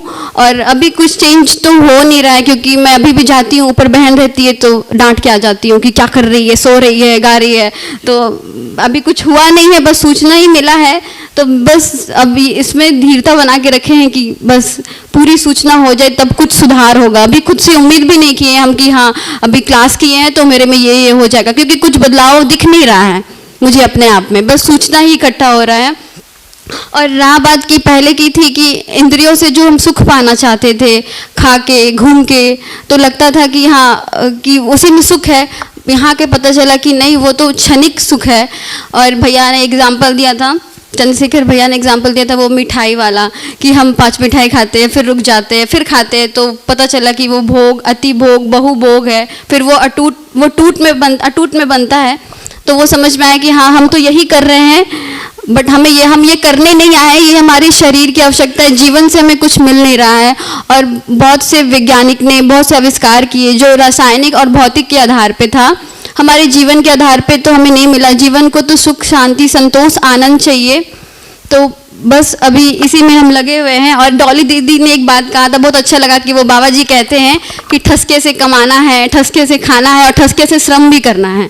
तो पहले मुझे लगता था कि जीवन विद्या करने से मतलब कमाना उमाना नहीं पड़ेगा, काम धंधा छोड़ देना पड़ेगा, फिर यहाँ पे आश्रम में रहना पड़ेगा ऐसे। तो जब डॉली दीदी बता रही थी कि नहीं बाबा जी ये नहीं कहते कि कमाना नहीं है, कमाना भी है और श्रम भी करना है, तो ये बात मुझे बहुत अच्छा लगा। और फिर उसके बाद जो हाँ भैया बताया कि अध्ययन करने के मतलब जब हम अध्ययन करने यहाँ पे आएंगे तो पहले अपने अंदर थोड़ा सा मतलब अपने आप को थोड़ा स्ट्रॉन्ग करके आएंगे कि जो हम बुक पढ़ के आएंगे उसकी एक परिभाषा, शब्द, उसके एक जो चीज़ है वो खुद से हम पहले पढ़ पाए। ऐसा नहीं कि पूरा प्रबोधक पर डिपेंड हो जाएंगे कि एक एक चीज़ का अर्थ बताइए। तो परिभाषा संहिता जो बुक है वो उसकी एक एक परिभाषा हम समझ पाएँ। और भैया ने परिभाषा की बहुत अच्छी भी बताई थी कि शब्द के समूह को जो इंगित अर्थ को इंगित करते हैं उसे परिभाषा करते। तो अर्थ में भी समझ में आया कि भैया बोलते हैं अर्थ का पहले प्रयोजन देखना है, फिर उसकी उपयोगिता देखना है, फिर उसमें जो भागीदारी है वो देखना है। तो ये सब हमें समझ में आया। और एक बात अच्छी लगी, धीरता। तो यहाँ पे कहते हैं कि धीरता उसे कहते हैं जब हम 100 बार भी किसी को समझाएं और हमें आवेश ना आए। तो ये चीज़ तो बिल्कुल नहीं है मेरे अंदर। अगर मैं 4 बार समझाऊँ और 5वीं बार भी समझाऊँ तो मैं मार पीट दूँ उसे, तो मेरे अंदर ये बिल्कुल नहीं है। आवेश आ जाता है, तुरंत मैं गुस्सा हो जाती हूँ। तो मैं अब प्रयास करूँगी कि थोड़ा धीरता रखूँ अपने अंदर।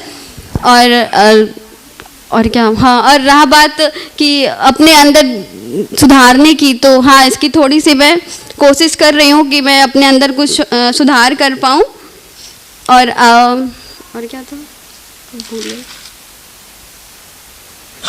और हाँ ये जो हम लोग करते हैं ना कि सब सेवा करने के लिए सकते, तो मुझे ये बात बहुत अच्छी लगी कि स्वयं की सुधार ही संसार की सबसे बड़ी सेवा है। ये बात भी मुझे अच्छी लगी। और यहाँ का संस्थान के बारे में बताए तो मुझे यहाँ का संस्थान भी बहुत अच्छा लगा। सभी लोग के जैसे मैं ऊपर सामान सब छोड़ के आती हूँ तो कोई डर भय नहीं रहता है। मेरा ऊपर पैसा पड़ा हुआ है, फ़ोन पड़ा हुआ है, तो मैं निश्चिंत से छोड़ के आई हूँ, कोई ताला नहीं है। और एक बार भी ऐसा नहीं लगता है कि मैं रूम जाऊँ चेक करके आऊँ।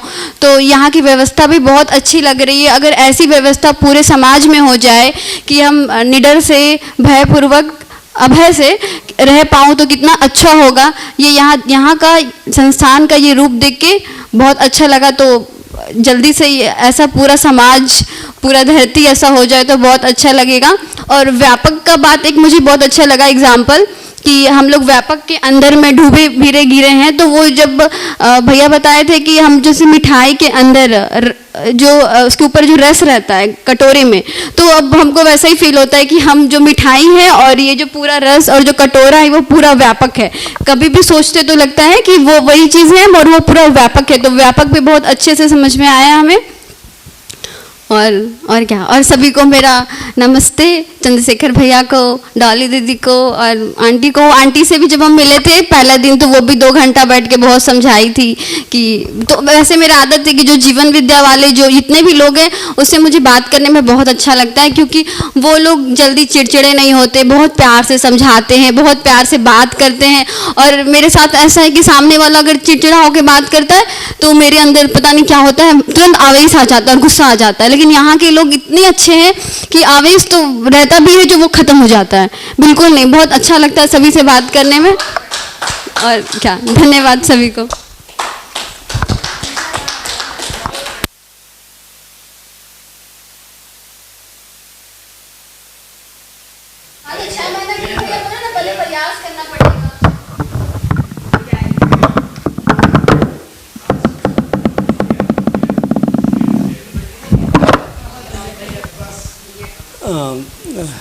मैं पिछले कुछ दिनों से इनके बारे में ज़्यादा सोच रहा था, माता जी के बारे में। तो इनको मैं अपनी नानी से थोड़ा रिलेट कर रहा था कि इनको कितने कष्ट हुए होंगे। आप सबको प्रणाम, सभी लोग को मेरा नमस्कार। मेरा नाम जयंत कुमार बिसेन है और मुझे यहाँ पर जैसे मैंने पिछले मूल्यांकन शिविर में कहा था कि हमारी ऑफिस की मेरी कलीग है जैन मैडम, उनसे मैं मिला था, उन्होंने बहुत सारी मिस्टेक्स निकाली थी। हाँ, तो उन्होंने काफ़ी कुछ मेरे व्यवहार में ऑफिस में ऑब्जर्व किया था, तो कहा कि आप एक बार अटेंड कीजिए। तो मैंने पिछले मूल्यांकन शिविर में बताया था। और जब मैं यहाँ पर उनसे एक बार मिलने आया था तो मंजीत भैया ने मुझे बहुत अच्छे सजेशन दिया था मेरी बेटी के इलाज के लिए। तो वो मेरे लिए एक माइलस्टोन था, टर्निंग पॉइंट था मेरी लाइफ का। तो उसके बाद से मैं भी प्रेरित हुआ। हालांकि जीवन विद्या शिविर किया था मैंने, लेकिन उतना सीरियसली नहीं किया था, जैसे अभी इन सब चीज़ों को सीरियसली नहीं कर पाता हूँ, मतलब ब्रेक में। मैं कुछ प्रैक्टिकल एग्जांपल बता रहा हूँ। मैं मदर दर्शन को पूरी तरह स्वीकार नहीं किया, मैं भी बता देता हूँ, है ना, क्योंकि मेरे दिमाग में बहुत उथल पुथल चल रही है। लेकिन मेरे व्यवहार पक्ष में मैंने देखा, अभी कुछ दिनों पहले एक मेरे सेक्रेटरी साहब और मंत्री जी ने कहा कि तुमको डिप्टी डायरेक्टर का पोस्ट संभालना है एडिशनल चार्ज के तौर पे। तो उन्होंने काफ़ी फोर्स किया, महीने भर तक फोर्स करते रहे। मैंने फिर फाइनली वो चार्ज ले लिया। मैं इसलिए चार्ज नहीं रहा था कि मुझे सब बुक्स पढ़नी है तो बहुत टाइम लगेगा मुझे, तो और मुझे पूरे 9 दर्शन जो मैं पढ़ चुका हूँ उसको मेरे को रिवाइज़ करना है, मेरे नोट्स को। तो मैंने जैसे चार्ज लिया और उसके 4 दिन बाद एक आदेश आया, नहीं 2 दिन बाद ही आ गया आदेश, किसी और को वहाँ रख दिया गया। वो भी मेरी बैचमेट थी, गुप्ता मैडम थी। तो मैंने सिर्फ मंत्री जी को एक मैसेज कर दिया और सेक्रेटरी साहब को कि I was not expecting this from your side, कि जब उसको रखना ही था तो मुझे क्यों भेज दिए। तो फिर उन्होंने क्या किया कि मुझे बिना बताए मंत्री जी और सेक्रेटरी साहब ने उसका आदेश कैंसिल करके मेरा आदेश फिर से कर दिया। तो वो फिर मेरे पास आई और उसने मुझे बहुत, मतलब उसका व्यवहार मेरे केबिन से वो रोते हुए गई, तो आपने मेरे को हटा दिया स्पोर्ट्स से, ऐसा वैसा करके। मैंने इतनी कोशिश से लगवाई थी जैके, क्योंकि हमारे ऑफिस डिपार्टमेंट में बहुत करप्शन चलता है, आपको कहीं ट्रांसफ़र भी कराना है तो बहुत पैसा भरना पड़ता है, पता नहीं उसने कितना पैसा भरी होगी। और तो मैं बिना पैसे की उस पोस्ट पे आ गया डिप्टी डायरेक्टर पे, और साथ में एडिशनल चार्ज पे भी हूँ ना मैं, 4 जगह चार्ज। तो उसके व्यवहार ने मुझे बहुत ज़्यादा प्रॉब्लम किया। उसके व्यवहार ने, मैं बहुत दुखी था कि अरे यार मेरी बैचमेट है, 15 साल से हम लोग साथ में हैं, और वो उसको बहुत बुरा लगा। और अच्छा, मुझे नहीं पता था ना कि उसका आदेश कैंसिल कर देंगे, मैं तो सिर्फ मंत्री जी और सेक्रेटरी पे अपना गुस्सा निकाल रहा था। तो मैंने उसको समझाने की कोशिश की, मैं इस बीच में नहीं, मुझे कुछ नहीं पता, पर उसने नहीं माना। और मैं फिर मेरे को कहा, फिर मैंने मंत्री जी को कहा कि मुझे एडिशनल चार्ज नहीं चाहिए, मेरी बैचमेट नाराज़ होगी, मुझे पसंद नहीं। तो उन लोग ने बोले कि अब आचार संहिता लग गई, अब कुछ नहीं हो सकता। आज मतलब अब उसके बाद कोई ट्रांसफर ऑर्डर नहीं आएगा, आचार संहिता लग चुकी थी। तो मैं फिर यहाँ मुझे था कि रविकांत भैया और इनका शिविर अटेंड करने आना है, तो मैं यहाँ आया और बैठा ही था बस। तो उन्होंने जो पढ़ा रहे थे उसमें ये लिखा था कि आपको इतना मजबूत होना है कि दूसरों की अयोग्यता से आपको प्रभावित नहीं होना है। जस्ट बोर्ड पर उन्होंने लिखा था उस चीज़ को, और समझदार मानव की परिभाषा को समझा रहे थे वो। तो वो मुझे इतना गहरा प्रभाव लगा। तो मेरा बर्डन वो 3 दिन से जो चल रहा था कि मेरी बैचमेट मेरे से नाराज़ हुई, थोड़ा कम हुआ उस शिविर से। तो पहली बात ये थी। फिर दूसरी, मेरे व्यवहार में मैंने देखा, अभी मैंने अपने कलीग को एक दिन मैंने डांटा, कलीग को तो नहीं, जूनियर था, उससे मैंने डांटा कि तुमने टैंक गेज रिपोर्ट, अभी सबको पानी छोड़ना तालाब वालाब में, तो उसकी पूरी जिम्मेदारी मेरे ऊपर है, तो उसका नोडल ऑफिसर मैं ही हूँ। तो मैंने कहा तुमने तो रिपोर्ट बना के नहीं भेजी, और तुमको 10 बजे बुलाया था, तुम 12 बजे आ रहे हो। तो उसने बताया, फिर मैं डांट वाट तो दिया उसको। फिर उसने फिर बाद में मुझे पता चला कि वो उसकी ट्रेन छूट गई थी, वो धरसीवा से आता था, इस कारण वो लेट हो गया, जो भी था। तो मैंने रियलाइज़ किया कि यार वो तो बहुत मेहनत करता है, रात रात तक रुक के मेहनत करता है, पूरी रिपोर्ट बनाता है, और तब जाके वो रिपोर्ट फाइनली पब्लिश होती है। तो मैंने रियलाइज़ हुआ, उससे मैंने माफ़ी मांगी। तो उसने कहा कि सर आप और माफ़ी मांग ली। तो उसने मतलब उसके बाद से वो और अच्छे से, और बाकी और कई लोग मेरे साथ बहुत अच्छे से काम करने लगे। अभी मैं यहाँ आया हूँ तो लोग काम सौंप के आया हूँ, तो लोग पूरा काम कर रहे हैं। मैं बीच जो फ़ोन पे वो मॉनिटरिंग करता रहता हूँ। तो ये भी इसका ही प्रभाव था, मध्य दर्शन का प्रभाव था। और तीसरी चीज़ जो मैं कहना चाह रहा था, मैं पिछले 6-8 महीने से अपनी बेटी के एजुकेशन को लेकर परेशान था कि कहाँ लूँगा, क्या करूँगा। और मैं पिछले शिविर से, जो पिछला जो हमारा हुआ फरवरी में पहला अध्ययन शिविर, तो मैं मीनाक्षी दीदी से मिला। तो उन्होंने मुझे काफ़ी अच्छे से समझाया कि एजुकेशन को कैसे हम लोग पढ़ाते हैं, क्या करते हैं। और फिर मैंने को अनीता दीदी से भी मैं मिला। तो फाइनली वो मेरा जो 6 महीने का कन्फ्यूज़न था वो दूर हो गया, और मैंने मेरी बेटी को AV किड्स में एडमिशन दिला दिया। तो एक ये भी था कि और यहाँ पर आने भी मुझे पता चला जब चंद्रशेखर भैया ने इंट्रोड्यूस कराया मीनाक्षी दीदी को कि ये दोनों मेरे जूनियर हैं कॉलेज के चंद्रशेखर और मीनाक्षी दोनों मेरे जूनियर हैं, है ना। तो एक ये भी अच्छा था कि पहली बार अपने जूनियर से कुछ सीखना सीख रहा है। अब इस शिविर का जो आया 4 से 12 अप्रैल का, जो मेरे लिए सबसे इम्पोर्टेंट रहा मीनाक्षी दीदी का जो शिक्षा पे था, हाँ कल वाला, क्योंकि वो मेरे दिमाग में बच्चे की एजुकेशन घूम रही है। अपार्ट फ्रॉम दिस मैं कुछ संस्थानों में अभी पेडागोगी पढ़ा रहा हूँ, शिक्षा शास्त्र भी पढ़ा रहा हूँ, है ना, और फिलॉसफी भी पढ़ाता हूँ। मतलब लगभग बॉटनी छोड़ के सारे सब्जेक्ट पढ़ाता हूँ। मैथ्स रीजनिंग इंग्लिश मेरा फेवरेट सब्जेक्ट है। तो मैं जब वो पूरा मानवीय शिक्षा पढ़ा, मैंने पहले भी पढ़ चुका था, उसको समझा था, लेकिन जिस हिसाब से उन्होंने एक्सप्लेन किया कल, आप कल यकीन नहीं करेंगे मैं दिन भर वहाँ से हिला नहीं। मतलब नहीं तो मैं 4 बजे जाने वाला था, फिर मैंने कहा 1 घंटा और रुकता हूँ, 5 बजे 6 बजे, जब तक खत्म नहीं हुआ मैं यहाँ से हिला नहीं। मेरे को इतना पसंद आया। तो मैं स्पेशली मीनाक्षी दीदी को धन्यवाद दूंगा, मेरा मैसेज कन्वे कर दीजिएगा। उन्होंने बहुत अच्छा से एक्सप्लेन किया सारी चीज़ें को, और बहुत सारे डाउट्स जो चंद्रशेखर भैया ने क्लियर किए, है ना, उसके लिए भी। तो बस मैं इतना ही कहना चाहूँगा। धन्यवाद। बहुत ही उद्गार आप लोगों के बहुत ही दिल को छू रहे हैं, और ख़ासकर हमारे संस्थान के चारों वरिष्ठ लोग यहाँ पे हैं। तो आप लोगों ने हम युवा लोगों के लिए बहुत आसान कर दिया है कि जैसा चल रहा है वो बहुत अच्छा है, तो अब डांट कम पड़ेगी, है ना, नहीं तो फिर डांट भी पड़ती रहती है। तो अब ये नहीं, ठीक जा रही है गाड़ी, ठीक जा रही है ऐसा। और संकेत भैया की स्वास्थ्य जल्दी ठीक हो, इस कामना के साथ भोजन के लिए सभी चलते हैं, क्योंकि फिर वो वहाँ पे वो जो स्टाफ है उनको भी सब बंद करना होता है। तो बहुत ही बढ़िया, हम लोग तो मिलते ही रहेंगे, है ना। तो शुभकामनाएं, बढ़िया, नमस्ते नमस्ते, धन्यवाद।